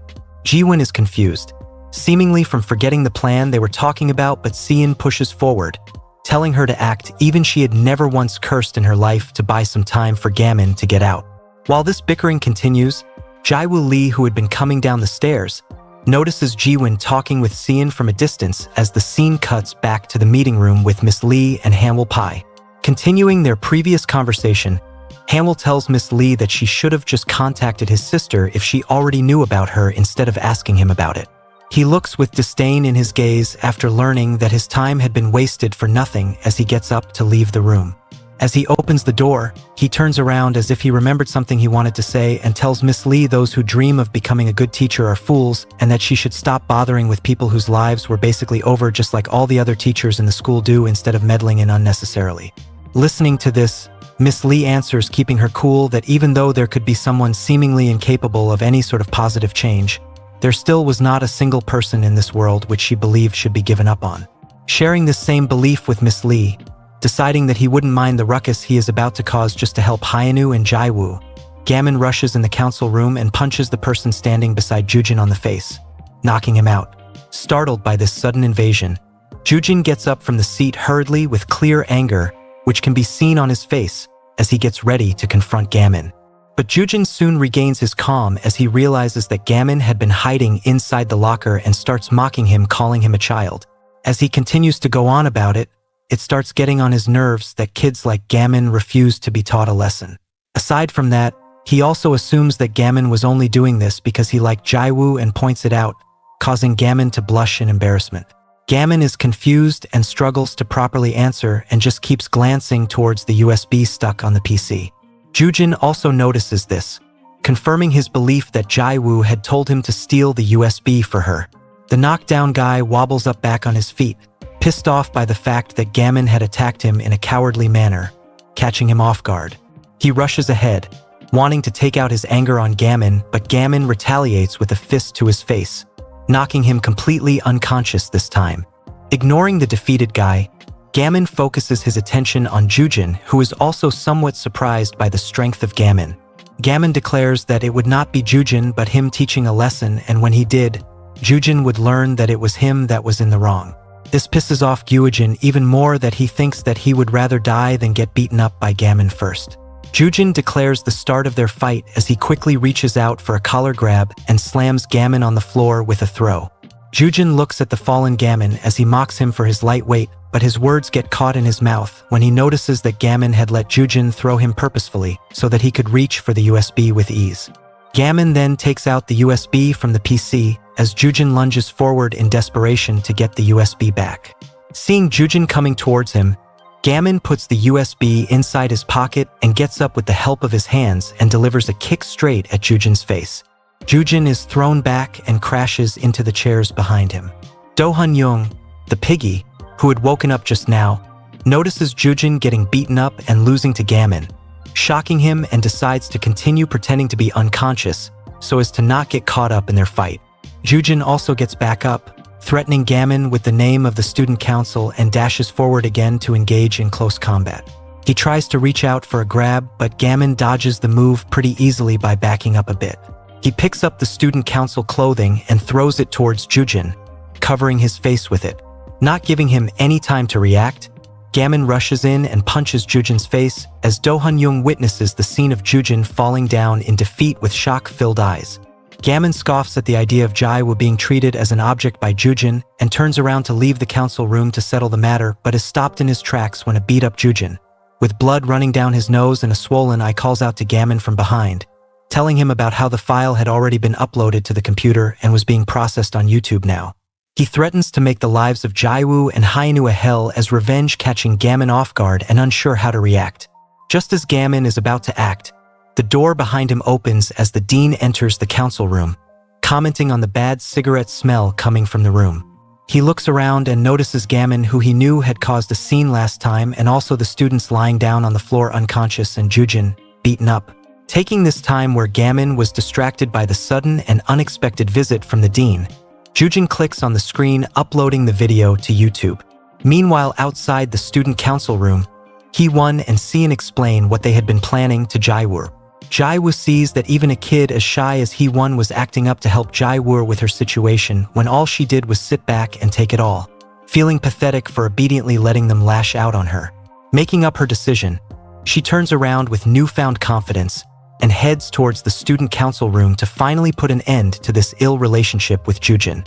But she soon gets shocked pretty hard and is dumbfounded after witnessing the sight unfolding before her as Gamin can be seen running out of the student council room with a whole computer set up in his hands as Jujin desperately calls out to him from behind. It is a scene from 3 months ago.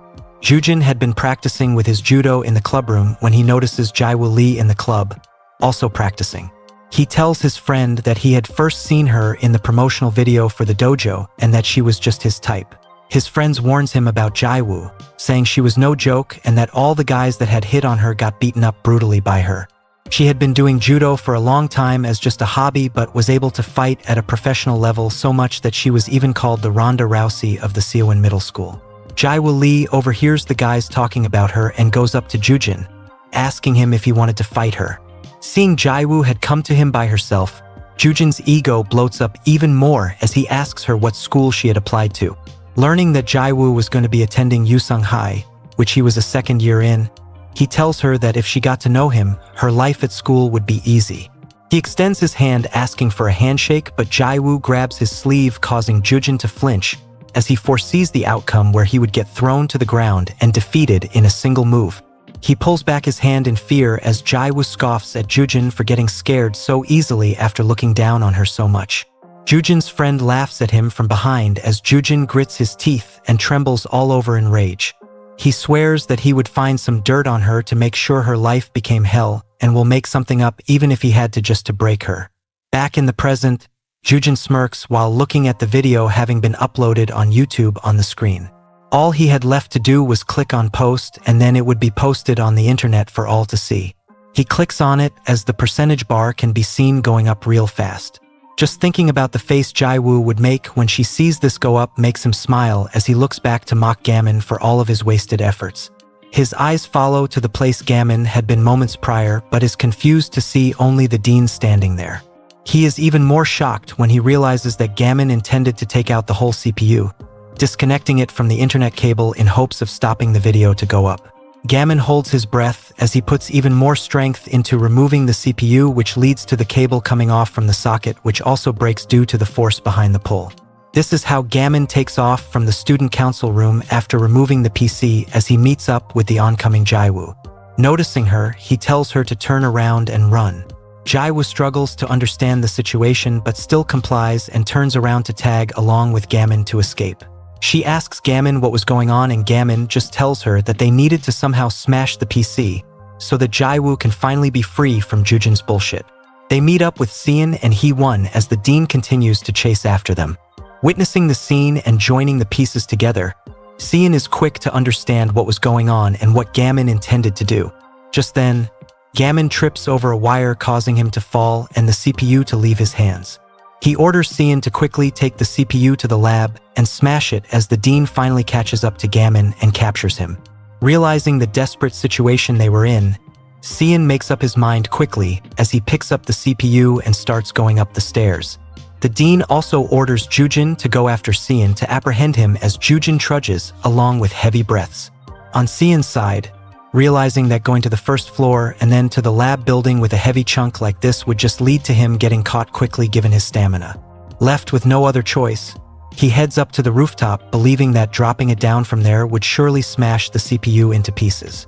Just as he is about to drop the CPU down, Jujin arrives as he loudly calls out to Seon. Catching his attention, he threatens Seon to bring it to him. Seon seems to comply to him as he walks towards him in a drooping manner. Seeing this, Jujin is elated and starts laughing while mocking Seon as someone who would always be a loser. Hearing this, Seon stops in his tracks and with anger evident on his face, throws the CPU over his head. This action catches Jujin off guard as he belatedly starts running towards Seon Kim to teach him a lesson for not complying with his orders. He screams in anger but is shocked speechless when Jaiwoo arrives right beside him without any notice. Jaiwoo seems to finally understand the words Gammon had spoken to her and reaches out to grab Jujin and smashes him down with a shoulder throw. At the same time, the CPU also touches the ground and is smashed to pieces, bringing an end to the reason behind Jaiwoo's suffering. Finally free from her weakness and having not been satisfied by beating Jujin up just once, stomps on his chest as he notifies Jujin about how she was going to continue beating Jujin up until she was satisfied in a threatening tone. On the rooftop terrace, Jaiwoo relentlessly threw Kyujin down, her movements calculated and unforgiving. Each fall seemed more brutal than the last, and Kyujin's groans of pain did little to deter her. When she finally paused, she grabbed him by the hair, yanking him upright. Her voice, cold and unyielding, demanded that he get up. Kyujin, however, weakly raised a trembling hand, his voice faltering as he admitted defeat. He had lost. Jaiwoo's eyes narrowed, her expression devoid of sympathy. Without warning, she seized his wrist and locked him in a grappling hold, entwining her legs around his body. Kyujin felt a searing pain in his arm and gasped, fear creeping in as the thought of a broken bone crossed his mind. It seemed impossible to him. Despite Jaiwoo's prowess, she was, at her core, a judo fighter, a sport governed by fairness. He had always believed she wouldn't stoop to fighting dirty. But Jaiwoo's voice cut through his thoughts, sharp and unwavering. She told him that fair play was reserved for athletes, and he was nothing more than an amateur playing pretend. If he had the arrogance to challenge someone beyond his level, he had no one to blame but himself for the consequences. As she tightened her grip, Kyujin let out a piercing scream that echoed through the terrace. The sound drew the attention of the student council members, who hurried toward the rooftop. When they arrived, they found Jaiwoo standing over Kyujin, who knelt before her in defeat, his head bowed low. He muttered a desperate apology, his voice cracking under the weight of his humiliation. Jaiwoo loomed over him, her gaze unwavering as she warned him to live righteously from that point onward. If he dared to go near her or her younger brother again, she wouldn't stop at just breaking one arm. Meanwhile, at the school's front gate, a hooded figure approached, his face obscured beneath a cap. In the lobby, Hyunil Kong was dragging Gammon by the ear, much to the amusement of the gathered students, who joked and whispered amongst themselves. Gammon barely paid attention to their laughter. His focus was elsewhere. He patted his pockets, searching frantically for something. His heart sank when he realized it wasn't there. The USB drive was missing. He deduced that it must have fallen when he tripped earlier. Across the lobby, Hee-won was typing furiously on her phone, sending an urgent message to Ms. Hankyung at Seon's behest. She needed to get to the student council room immediately. As Hee-won's gaze swept the lobby, her eyes locked onto a small object lying on the floor, the USB. Relief washed over her as she hurried toward it, but before she could pick it up, another hand reached it first. It was Mihi. She studied the USB for a moment, quickly recognizing it as Kyujin's. A mischievous grin spread across her face as she imagined how impressed he would be if she returned it. Perhaps he would even agree to meet her that weekend. Without hesitation, Mihi turned and sprinted away. Hee-won watched in horror, her mind racing. If Mihi gave the USB back to Kyujin, all their efforts would be for nothing. Panic set in as she recalled Seon's earlier advice, to scream for help if something went wrong. Summoning every ounce of courage, Hee-won shouted after Mihi, hurling a sharp insult that echoed through the lobby. The words stopped Mihi in her tracks. She turned slowly, her expression livid. Without warning, Hee-won lunged at her, her fist connecting with Mihi's face. Mihi stumbled backward, crashing to the floor as the USB slipped from her grasp and skittered across the ground. Hee-won wasted no time in grabbing it, but before she could move away, a firm hand gripped her shoulder. She froze and glanced up to see Jaiwoo standing behind her, Seon beside her, watching silently. Seon's expression softened as he nodded approvingly, clearly impressed by Hee-won's actions. Jaiwoo glanced toward Kyujin, who sat slumped on the floor, looking worse for wear. She remarked that Hee-won was finally becoming a true Yusong High student. Before Hee-won could respond, the tension in the air shifted. The hooded figure, now closer, moved swiftly past Jaiwoo. She turned to catch a glimpse of his face, and recognition dawned. It was Hyunwoo. Her eyes followed him as he pulled a knife from his pocket and charged toward Kyujin. From the stairwell, Ms. Hankyung arrived, her gaze quickly assessing the chaotic scene. She stepped forward, positioning herself between Hyunwoo and Kyujin, stopping the attacker in his tracks. Hyunwoo hesitated, visibly shaken by her unexpected intervention. Just days earlier, Hyunwoo's gang had been defeated, leaving him as the sole member standing. Ms. Hankyung's sharp eyes locked onto him, her mind piecing together fragments of Seon's warnings. The school harbored dark secrets, including the involvement of the White Lead Gang, a notorious criminal organization led by Han Wol-fai. She questioned Hyunwoo, her voice calm but firm, asking whether Han Wol was behind his actions. The boy's silence spoke volumes. Before she could press further, Hyunwoo bolted. Gammon attempted to chase him, but Ms. Hankyung stopped him, explaining that for now, They needed to let him go. Gammon protested, arguing that the police would catch him eventually, but Ms. Hankyung seemed unconvinced. Her concern lay in what would happen after Hyunwoo's release. Would he change? She quickly shifted the topic, asking Gammon about a book he had mentioned wanting earlier, trying to reassure him. Later, near the police station, she spotted another familiar figure, Lee Hunjae. He was running but stopped abruptly when he saw her. Dropping to his knees, he begged for mercy, fearing his father's wrath if his actions were discovered. He promised never to repeat his mistakes. Ms. Hankyung considered his plea and offered a deal. If his sincerity was genuine, he would tell her everything he knew about Hyunwoo. The two sat down and Hunjae recounted his story. He revealed that in his second year, he had been the top-ranked student, driven and ambitious despite his lack of parental support. But his life had taken a sharp turn, and the reason, he explained, was Jaewoo, his twin sister. Ms. Hankyung was taken aback by the revelation. A twin sister. The puzzle pieces were beginning to fall into place, but it was clear that Yusong Hai's web of secrets was far more. Hunjae continued explaining to Ms. Hankyung that she also attended Yusong Hai. Both of them had grown up in the same orphanage, but when Hunjae reached his third year, the orphanage became the subject of an investigation for corruption and eventually went bankrupt. Despite having dreams of enrolling in university, they were forced to face the harsh reality of their situation. When they left the orphanage, they each received $1 million from the institution, which was their only support. They were told that enrolling at Yusong Hai was the only way they could earn a living through part-time work. However, Hyunwoo's sister was different from others. She had a rough personality, often swearing and fighting, always managing to come out on top no matter the situation. Hunjae explained that Hyunwoo stopped studying because of his sister. Over time, he realized that studying wasn't as important as earning money. Initially, his goal had been to support his sister's education, but meeting Hanwoo had changed his perspective. Ms. Hankyung asked what he meant by that. Hunjae explained that, as a high school freshman, there wasn't much Hyunwoo could do to make money. He had worked various part-time jobs, including delivery jobs and online gigs, but his young age had made him a target for scams. That's when Hyunwoo met people through his deliveries who introduced him to Hanwoo, who also attended Yusong Hai. In their first meeting, Hanwoo had given Hyunwoo $5 million to gamble online. Within moments, the money doubled. For Hyunwoo, this was a dream come true, as he was able to make money effortlessly. It was from that moment that Hyunwoo started to see Hanwoo as a godlike figure. He joined Hanwoo's gang, and everything began to change. Even after enrolling at Yusong Hai, Hyunwoo focused on gaining Hanwoo's attention, participating in 50 fights within a month to prove his worth. The next day, when Hunjae met Ms. Hankyung at a cafe, he told her that Hyunwoo had been scammed by a kid named Kyujin Kim, who had stolen all his money through a gambling website. Hyunwoo also knew that Kyujin had harassed Jaewoo. Despite this, he was still the same boy who had broken the law for the sake of his sister.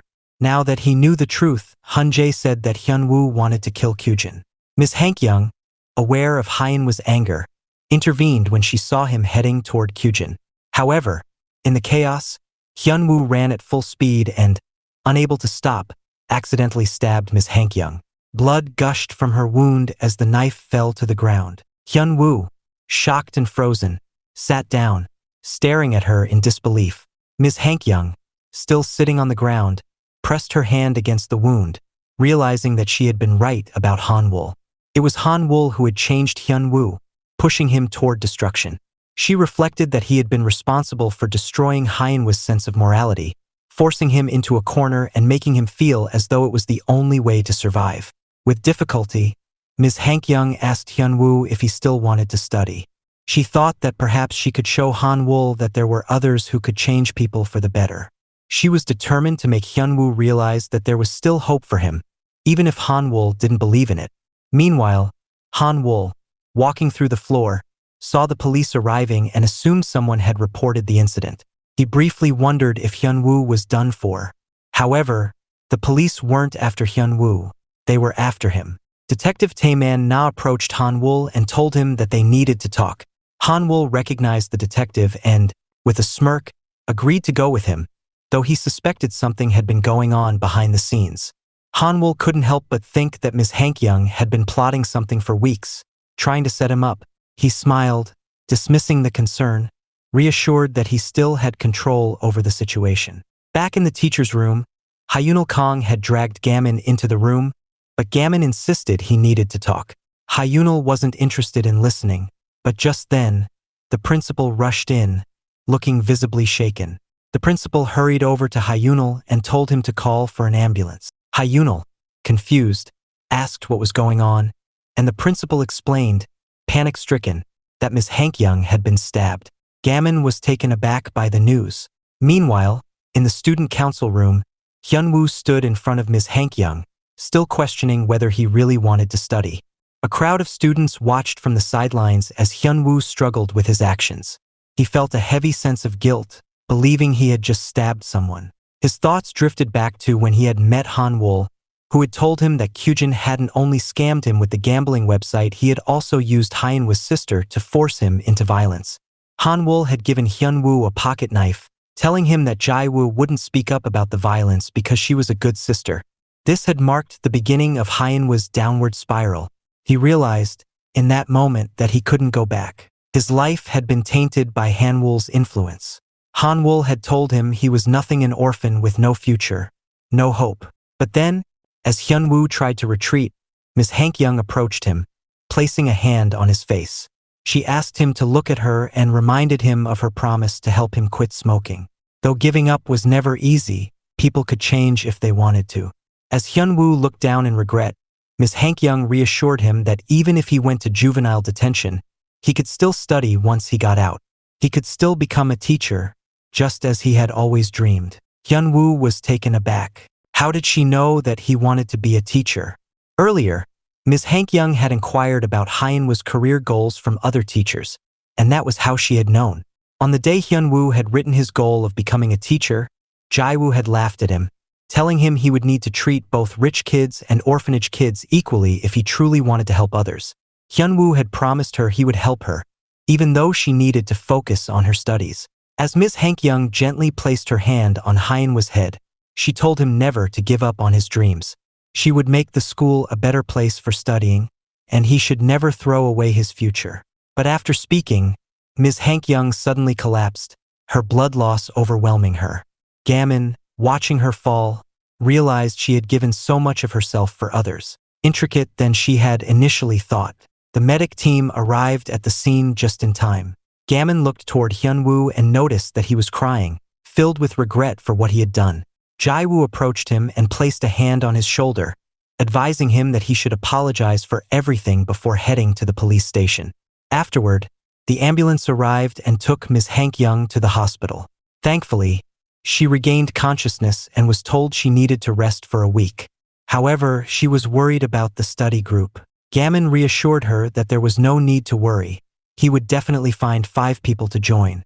The next day, Seon and Gamin were discussing Han-wol.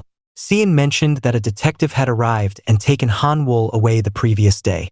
Gamin immediately thought that Han-wol's cover had been blown, though they were unsure who had reported him. Seon hoped Han-wol would be expelled from the school. Jae-woo then declared that she would be joining the study group, meaning there were now 4 members. Suddenly, the door opened, and Gamin initially thought it was Jae-woo, but it was Han-wol who entered. The two were surprised to see him. Han-wol asked if he could join the study group, and just as Jae-woo walked down the hallway, she thought the study group, which seemed to be for studying in the school, was difficult to manage. When Hyunwoo was released from the police station, Jae-woo was waiting for him by the door. The police informed Hyunwoo that they would contact him later and asked him to return to the station on a later date. Jae-woo screamed, claiming that this wasn't enough punishment for what Hyunwoo had done. Hyunwoo replied that it would be at least 2 to 3 months before things were settled. Hearing this, Jae-woo grabbed Hyunwoo, flipping him to the ground, and told him that even 2 to 3 years wouldn't be enough for his actions. She shook him, reminding him of the mistakes he made for the money he lost to gambling. She then told him that she had given up everything to enter Yusong Hai's engineering department, and from now on, she would focus on studying diligently and earning a scholarship. Elsewhere, Hee-won and Jae-woo met at a cafe. Hee-won reassured Jae-woo that nothing was impossible for her, and her dedication was limitless. Jae-woo asked her when she would be transferring, as she had heard from Seon.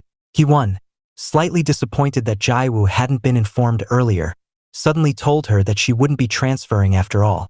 Her mother had informed her that there had been an issue with her father's work, meaning she would have to stay at Yusong High. Jaiwoo was happy to hear this. Jaiwoo walked toward the discussion room, thinking that the study group should consist of 5 people, but with Hyunwoo, there were only 4. They still needed to recruit one more.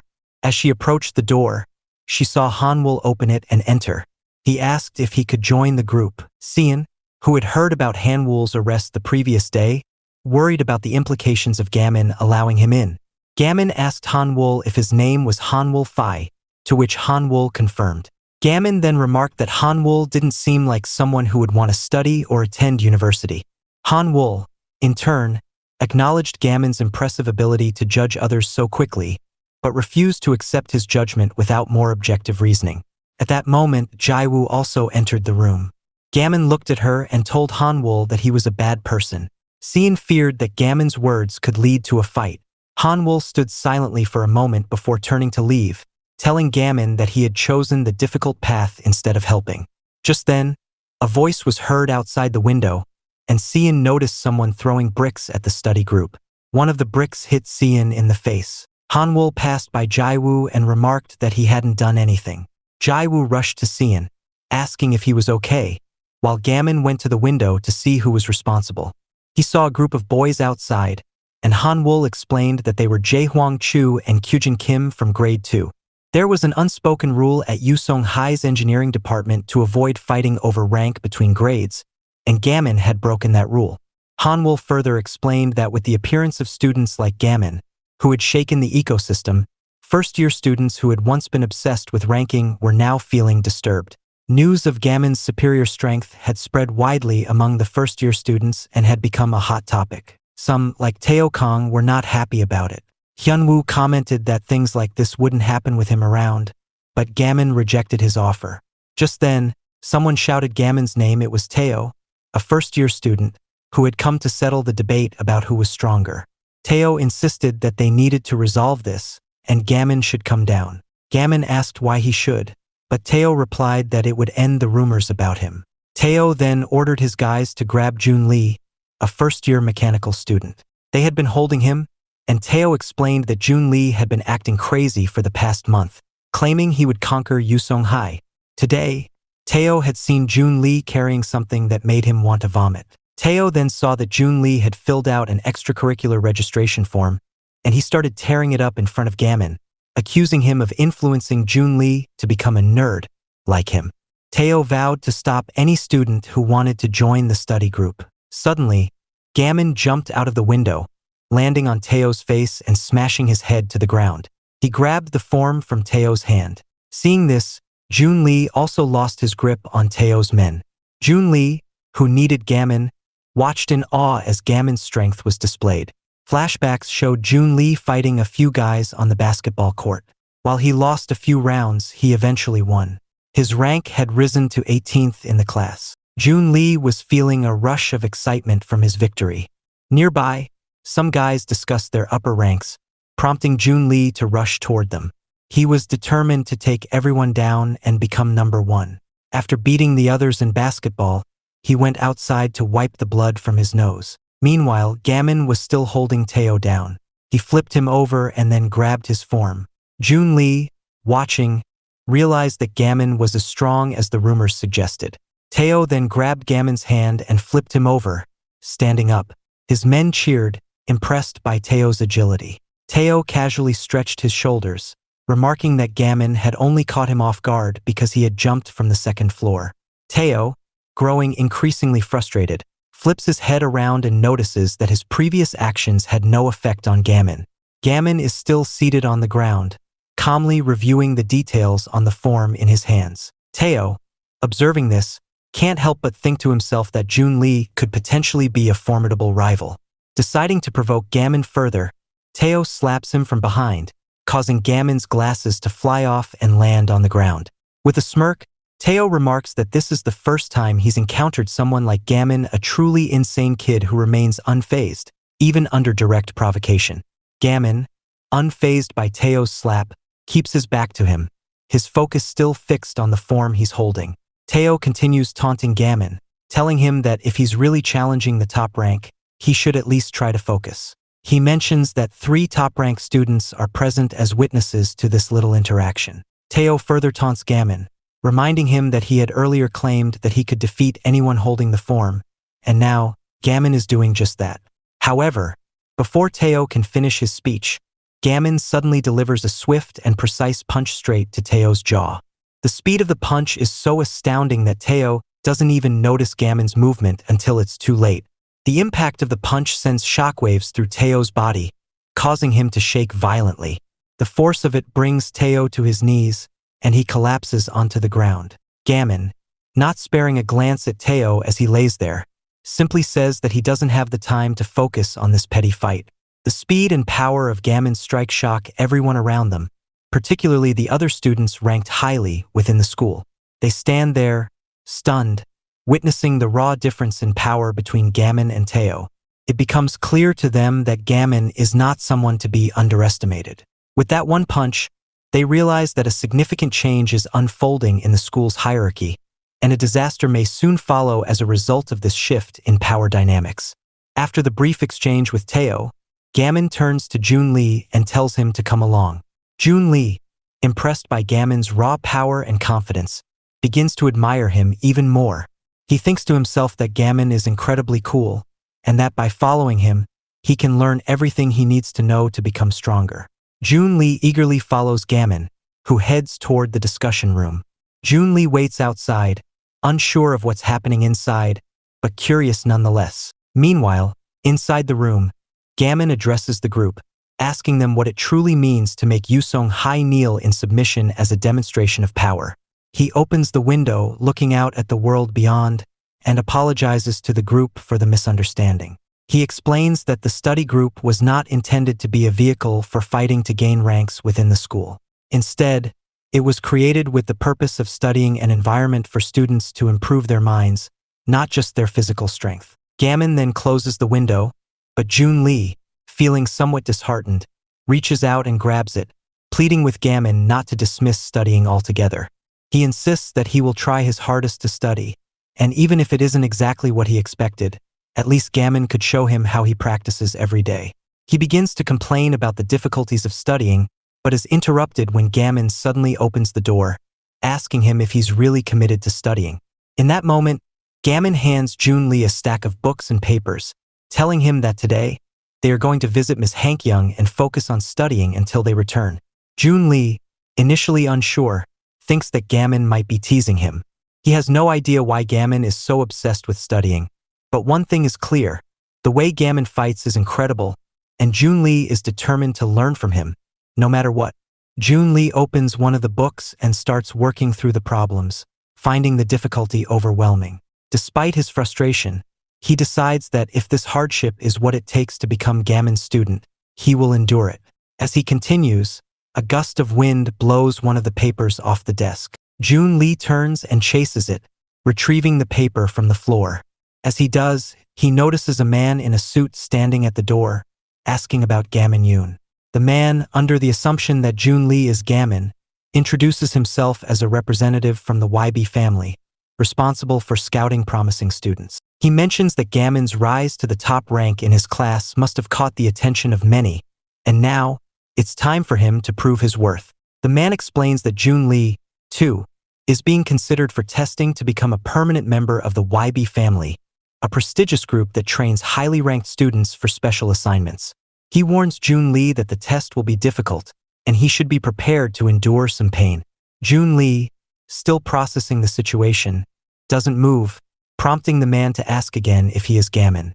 Realizing that the rumors about the YB family scouting highly ranked students are true, Jun Lee knows that this is an opportunity he can't pass up. He decides to protect his future teachers and not let them be put in danger. In a split second, Jun Lee tells the man that he is indeed Gammon Yoon. The man, seemingly satisfied, ushers Jun Lee into a car, explaining that Yusong High students are known for their strong combat skills. He talks about how, on several occasions, students from different schools have clashed with Yusong's gangs, and while that situation is far from ideal, it's one of the few things Yusong is respected for. The man also reveals that Yusong High is not just any school. It's a training ground for talented criminal students who could become part of something much bigger. Junli grows increasingly suspicious as he recalls his past encounters with people connected to the White Lead, a notorious gang. The thought of this makes him angry, and he begins to question the man's motives. Meanwhile, the car passes by Jaiwoo and the others, who are walking along the street. Jaiwoo, noticing the car, becomes suspicious and asks Seon where Gamin has gone. Seon informs her that Gamin left to accompany Junli to school. Back in the discussion room, Gamin notices the energy drink Junli had brought him and recalls how the boy had shown real determination. He had brought Junli a pineapple-flavored drink as a gesture of support. Gamin reflects on how he's already told Ms. Hankyung about hitting 5 members, solidifying his place in the group. As he checks his desk for the answers he had solved, he's satisfied to see everything is in order. Just as he relaxes, a voice behind him asks where he went. It's Jianyeb, who seems to have been following the events closely. Gamin turns and, after a brief exchange, learns that Junli has been taken to a construction site, where he will face a brutal test to prove his worth. The construction site is a testing ground set up by the YB family for those aspiring to become permanent members. Junli, now fully aware of what's at stake, braces himself for the challenge ahead. Django, the man who escorted Junli to the site, formally introduces himself as the one responsible for scouting talent for the YB family. He explains the rules of the test. Junli must take a key from a car that is situated in the middle of the site. However, this is far from easy. 3 senior members, each notorious for their violent pasts, will do everything in their power to stop him, including committing murder if necessary. The 3 members are revealed to be Bai Wan, a skilled robber, Guanwu, a specialist in direct violence, and Yubi, whose crime was attempted murder. They question whether Junli truly deserves his rank, wondering if he can really handle the challenge. Junli, feeling the weight of the situation, knows that this will be the first time he faces 3 opponents at once. Django tells him that if he can manage to take the key, not only will he graduate, but the car will be his as well.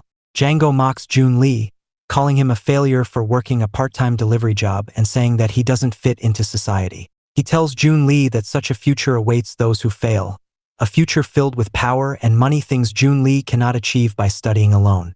Junli, despite the taunts, remains resolute. He remembers the fate of someone named Antai, who was misled by promises of power and success. With a smile, Junli charges toward the 3 members, undeterred by their presence. His heart races, but he isn't afraid. He wonders where Antai is now, but he doesn't have time to dwell on that thought. As the fight continues, Junli endures blow after blow from the 3 men.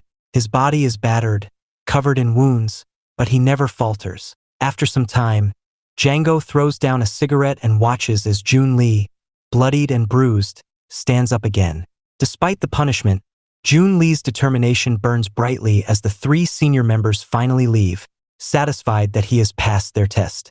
In the aftermath, Junli knows that this is just the beginning of a much larger battle, one where strength, power, and the will to survive are everything. Django then grabbed a steel rod, raising it high and telling Junli that emotions should never interfere with the task at hand. He had brought Junli to the testing ground because he admired his dedication to pretending to be a rank 1 student, though Django knew full well that Junli was not Gamin. Django had no tolerance for people who were all talk and no action. He was about to prove that he was the one in control and would take down anyone who challenged him. He raised the rod in his hand, pointed it at Junli, and declared that it was 8 p.m., and the permanent member test result for Junli was officially a failure. Junli, feeling the sting of humiliation, recalled how he had laid down when ordered to, now regretting his submission. Just as things seemed bleak, a punch landed squarely on one of the 3 members who were tormenting Junli. The force of the punch sent the member flying backward, knocking him out of the fight. The other 2 looked up in confusion, trying to figure out who had intervened. It was Jianyeb, followed closely by Jaiwoo, who had come to rescue their friend. Jaiwoo, with a smirk, jokingly remarked that it was quite a sight to see a scary uncle landing punches. Jianyeb then spoke up, telling Django that he had some questions for him. Gamin, carrying a piece of paper in his hand, stepped into the scene and glanced over at Junli, telling him that he had passed. Jinyeb and Gamin had arrived at the construction site earlier, where Jinyeb explained the significance of the permanent member test. If Junli passed, he would join the White Lead gang as a permanent member. Gamin had noticed Jaiwoo's presence, and they exchanged curious looks, both wondering why the other was there. Jaiwoo explained that she had followed Gamin because something about the situation felt off. Jinyeb had also brought Jaiwoo along, so that Gamin could have a chance to speak with White Lead Scout. Jinyeb then posed an interesting question to Gamin. What if Junli had come there on his own, hoping to become a member of White Lead? Gamin replied that, if that were the case, they would need to wake him up. Gamin was clear that he didn't think Junli had joined for the wrong reasons. Junli, in fact, had promised Gamin that he would continue his studies, which was a big step forward. Jinyeb, however, pointed out that it wasn't his score that mattered, it was his effort that counted. Gamin pulled out a piece of paper with a score of 24 and reminded everyone that it was about trying, not guessing. He explained that everyone, including Junli, must have their own reasons for wanting to become a part of something like White Lead. Django, watching the scene unfold, thought to himself that the real original had finally arrived. He could tell from their interactions that Gamin, Jinyeb, and Jaiwoo were loyal friends to Junli. As Gamin and Jaiwoo made their remarks about Django's age and criminal behavior, Django dismissed them, stating that reporting him to the police would be a waste of time. There was no real consequence. The law could never touch him. But Gamin, looking determined, told Junli to come to his side. He was about to rush forward to help when Django swung the steel rod down hard on Junli's back, sending him crashing to the ground. Django stepped on Junli, mockingly asking Jaiwoo if she was ashamed of her actions. He explained that in his world, respect came from power and money, not ideals. At that moment, Jinyeb extended his hand, offering to help. Gamin agreed, and they both started running to Junli's side. Jaiwoo, watching, called them idiots for charging in without a plan. As the two reached Junli, they were knocked down by two White Lead members, who collided their heads together with such force that both Jinyeb and Gamin fell to the ground. Jaiwoo, watching helplessly, called them idiots once more. But then, a blonde-haired member appeared, smiling toward Jaiwoo. She informed him that she had already twisted his arm, but he still seemed to be holding his own. The blonde-haired member, smirking, commented on how the White Lead members were not trash and how Yusong High students still thought they were the best, even after all this. He threw a punch toward Jaiwoo, but she skillfully dodged it, twisting his body and using his own momentum to toss him to the ground. Meanwhile, Jinyeb was fighting another member, who was armed with a wooden rod. The member swung it relentlessly, hoping to land a hit, but Jinyeb easily dodged each strike. The member, getting frustrated, warned Jinyeb that he would feel the same way after hitting him in the head. But Jinyeb saw through his opponent's technique. Every swing was powerful, but there was no control, no finesse. It was clear that his opponent didn't understand what he was doing. Jinyeb, calm and collected, adjusted his hoodie and pulled a pair of brass knuckles from his jacket. With a single, swift punch, he knocked his opponent out cold. At the same time, Gamin was facing off against a member named Yubi, known as Razorblade. Yubi, impressed by Gamin's skill, pulled out a razor blade and warned him that all his martial arts would be useless against a weapon. Yubi was a psycho who had been scouted specifically for his violent tendencies, and he intended to prove that the one with the knife was the most powerful. Yubi swung the blade at Gamin, but Gamin, unfazed, blocked it with a piece of paper that he squeezed tightly. Gamin calmly told Yubi that knowledge was stronger than a knife. He then grabbed the blade from Yubi's hand and delivered a crushing punch to his chest, sending him flying backward. Yubi collapsed to the ground, knocked out by the sheer force of Gamin's attack. Django, watching from the sidelines, was impressed by Gamin's fighting style. Just as Gamin was about to close in on him, Django blocked his punch with ease, asking him what kind of knowledge he was talking about. Gamin had underestimated him. Django was indeed strong. Django, realizing Gamin's strength, declared that the only person who could handle all the study group members was his boss's child Hanwol Fai. Jaiwoo immediately recognized the name as belonging to the leader of White Lead.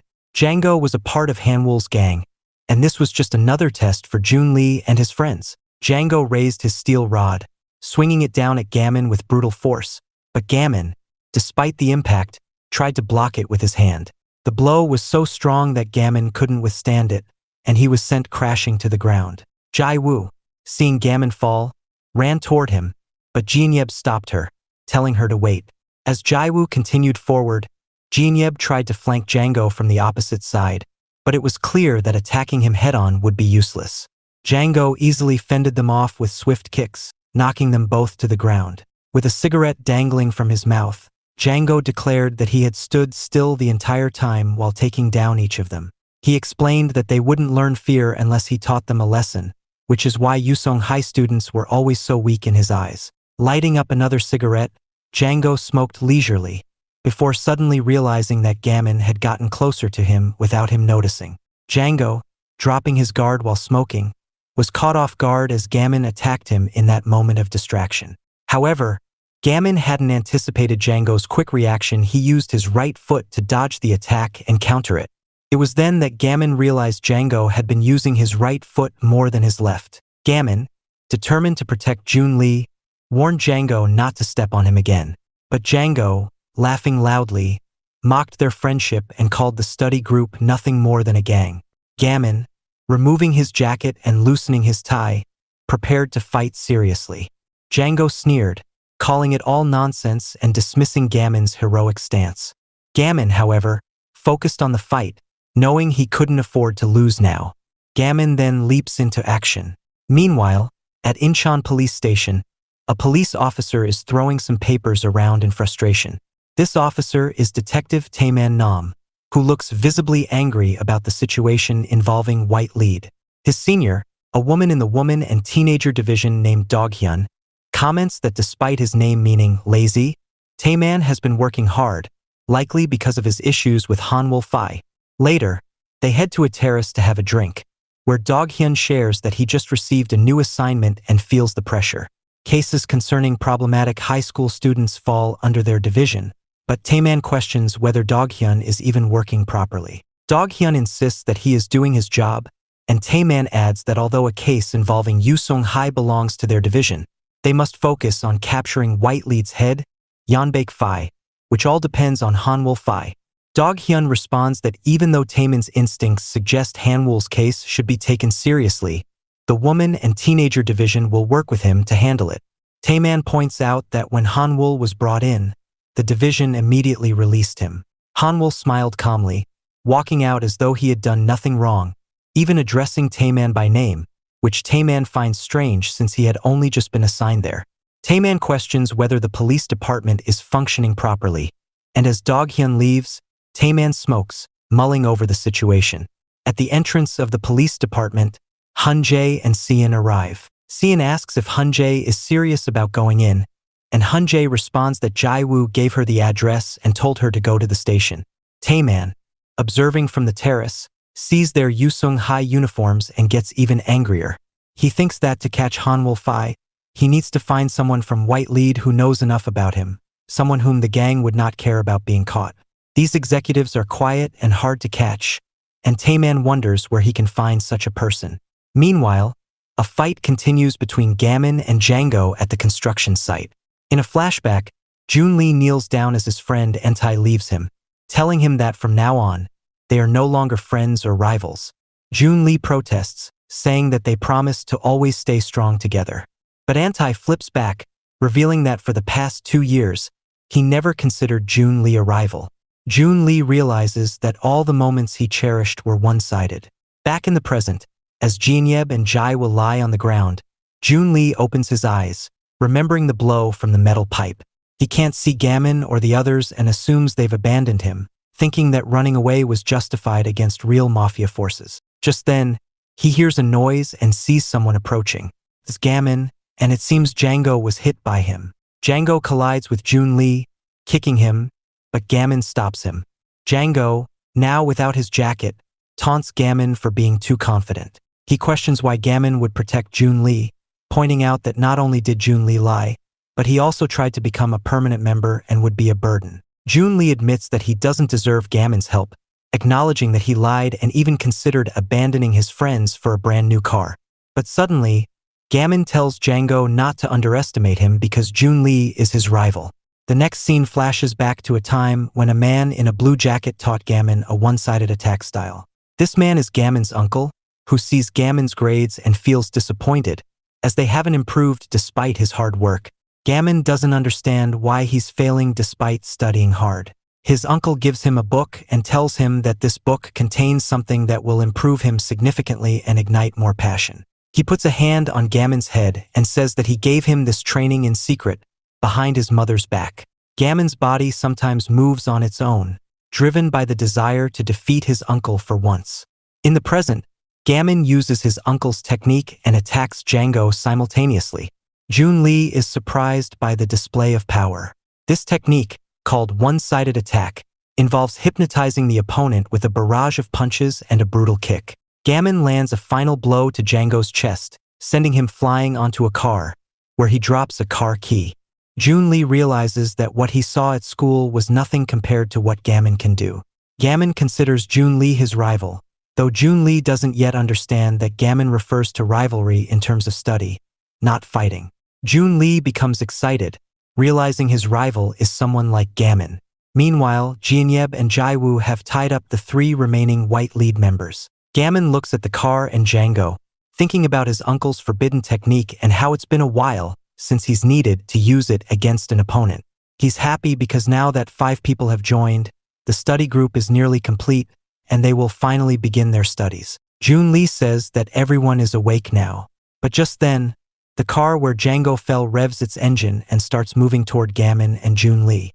Jun Lee suddenly remembers that Django had spoken of a 4th person.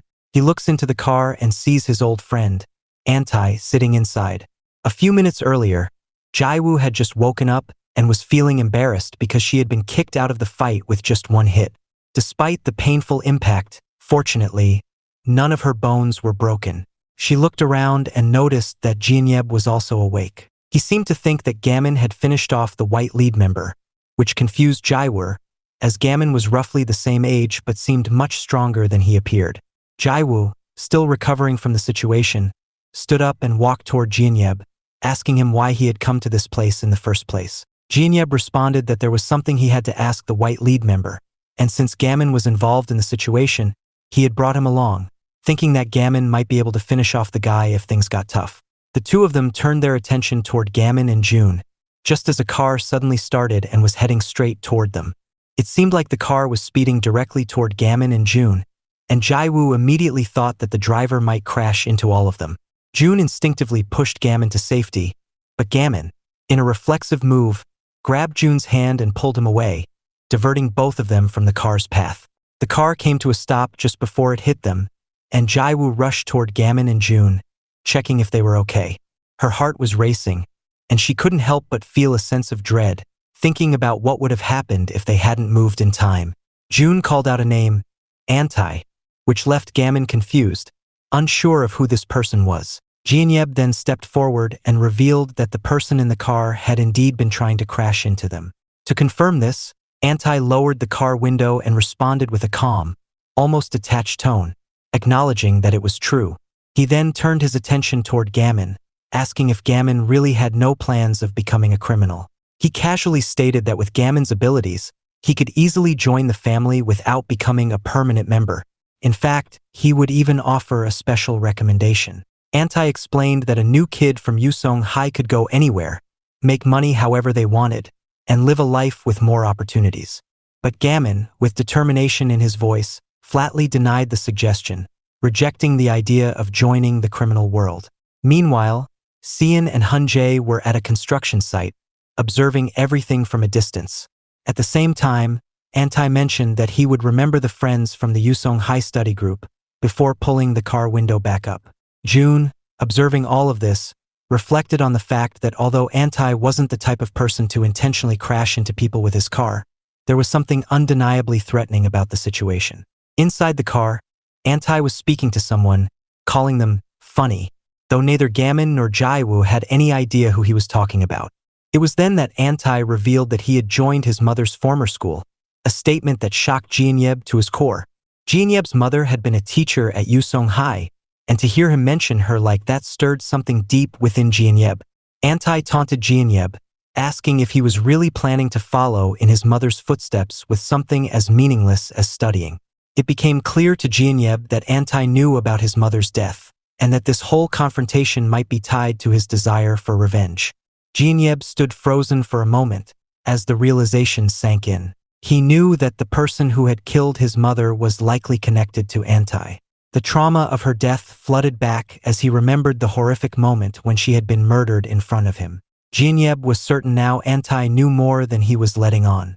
On the other side of the street, the detective, who had been quietly observing, noticed the same car passing by and recognized Jinyeb running after it.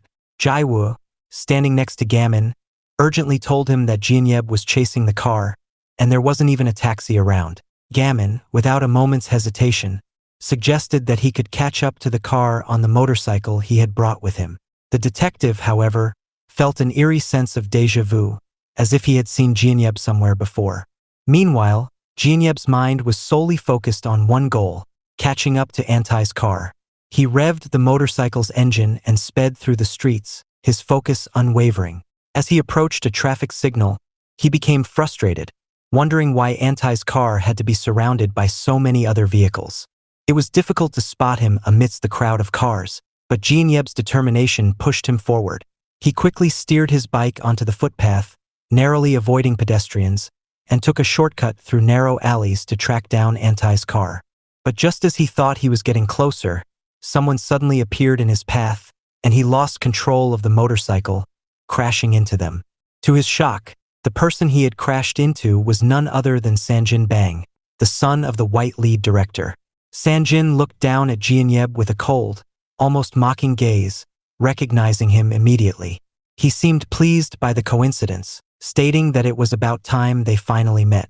He mentioned that he had been waiting for Jinyeb to follow up on Jaewang's case, a topic that instantly sparked Jinyeb's interest. Sanjin knew about Jinyeb's tendency to finish off members of the White Lead, a fact that made Jinyeb even more wary. Sanjin continued, explaining that he had refrained from causing any trouble at school, where Hanwol had been watching over things, but now that they were out of school, Sanjin had a perfect opportunity to deal with him. Jinyeb, still seething with anger, told Sanjin to move aside. On the other side, Gamin felt a sense of foreboding, knowing that something was terribly wrong with Jinyeb. As the scene unfolded in Songdo, Jinyeb's fury was evident. He demanded that Sanjin move or he would kill him, but Sanjin, unfazed, simply stood in his way, refusing to back down. Jinyeb charged forward, his knuckles ready to strike. A few minutes earlier, Sanjin had been on the phone with someone whose number had been unavailable. He was trying to reach Jae Hwang, but when he finally did, Jae Hwang sounded troubled. Sanjin could hear the fear in his voice as Jae Hwang confessed that he couldn't face school after being humiliated by that glasses guy, referring to Gamin. Jae Hwang also mentioned that another person had been looking for him, but his vision was too blurry to see clearly. Jae Hwang believed that the person who had approached him was the son of the teacher from Yusong High, the one who had died. When Sanjin heard this, his anger flared. He had suspected that Jinyeb had been avenging his mother's death, and now it seemed like his hunch was correct. Sanjin promised Jae Hwang that he would take care of the situation, but Jae Hwang urged him not to do anything reckless.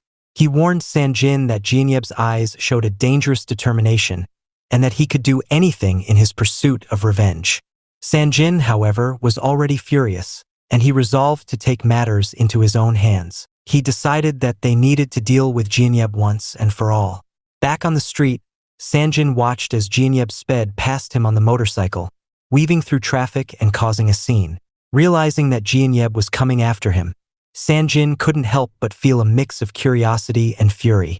Jinyeb, with his fist clenched and a look of pure rage on his face, charged toward him, ready to confront the son of the white lead director.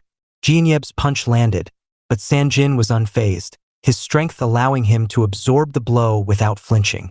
He grabbed Jinyeb by the head, using both hands to restrain him before delivering a crushing knee to his opponent's stomach. Jinyeb stumbled back, struggling to recover, confused by Sangin's resilience. He wondered how someone could remain so unshaken by a hit, his mind racing as he tried to process what was happening. Sanjin, with a smirk, taunted him, telling him that he needed to bulk up if he ever wanted to stand a chance. Jinyeb, still determined, refused to back down. He picked up a trash bag and hurled it at Sanjin, but Sanjin easily dodged the attempt. Jinyeb, however, didn't give up. He bent down and retrieved something from the ground, a can lid, which he threw at Sangin's face. The impact left Sanjin stunned for a moment, and Jinyeb seized the opportunity to launch a powerful kick at his face, knocking Sanjin to the ground. As Jinyeb prepared to escape, he discovered that the key to his motorcycle was missing. Frustrated, he turned to face Sanjin once again, but just as he was about to move, Sanjin grabbed his jacket from behind and threw him into the alley. At that moment, Sangin's phone rang. It was a message from Antai, instructing him to take care of the guy on the bike. Sanjin, meanwhile, couldn't help but wonder how much information Antai had on the white lead. He knew everything, from the location of permanent member tests to the personal details of their organization. Sanjin began to suspect that there was a spy within the white lead, someone feeding crucial information to the outside world. Sanjin grabbed Jinyeb's face, asking if he had planted a spy within white lead, his voice filled with accusation and suspicion. After a while, in an area where Jinyeb's bike had been left, police arrived and began their investigation. A bike key was seen lying on the street, and locals spoke to the officers, claiming that a man had taken the kid, threatening to knock all his teeth out. Just then, someone picked up the bike key, which turned out to be the spy that Jinyeb had planted. The spy, now holding the key, stated that it was time to take action. Meanwhile, as Gammon was about to leave a construction site, a motorcycle appeared in front of him. The rider was revealed to be the same spy, who urgently informed Gammon that they needed to act fast because Jinyeb might be in danger. Back at the construction site, the police had already caught several of the suspects, including Django. Detective Tayman, who had been standing by smoking, saw the suspects being loaded into a police car. Suddenly, Jaiwoo's loud scream startled him, causing him to lose his cigarette, which fell to the ground. Jaiwoo approached Sian and said that she had almost missed the chance to slip past the detective. Gammon and the others urged Detective Tayman to search for Jinyeb's motorbike, but the detective asked if Gammon was sure that Jinyeb had a license. Gammon confirmed that Jinyeb had indeed gotten his license earlier that year. However, the detective was not convinced, warning that the situation could become complicated and that they couldn't act based on a bad feeling alone. Gammon, unsure of what would happen next, was left wondering how Jinyeb would react when it came to his mother. The detective then mentioned that Django, the gangster involved, had been unconscious during their interaction, but Junli revealed that it was all because Gammon had single-handedly beaten up a gang of criminals. The detective was shocked, unable to believe that a student could take on real criminals on their own. Still, he told them that both Gammon and Jaiwoo should be arrested for violating laws against violence. Junli tried to defend them, saying it was his fault for not reporting it sooner, but the detective pointed out that the proper thing to do would have been to report everything immediately. Gammon recalled the words of Ms. Hank-young, who had taught him that violence was never justified, but the detective explained that such principles only worked when the authorities were functioning properly, and he lamented how the weakening of the police force had caused society's trust in them to crumble. The detective reached into his jacket, pulling out his business card, and handed it to Gammon. He told him that, as a detective, he couldn't offer praise, nor could he scold them, but if Gammon ever needed help, he should call him. No matter how strong Gammon was, he would need help eventually. As the detective walked away, he made a phone call to someone in a car, asking if they knew a kid named Jinyeb. His voice seemed familiar to him, and his junior officer wondered who he was calling.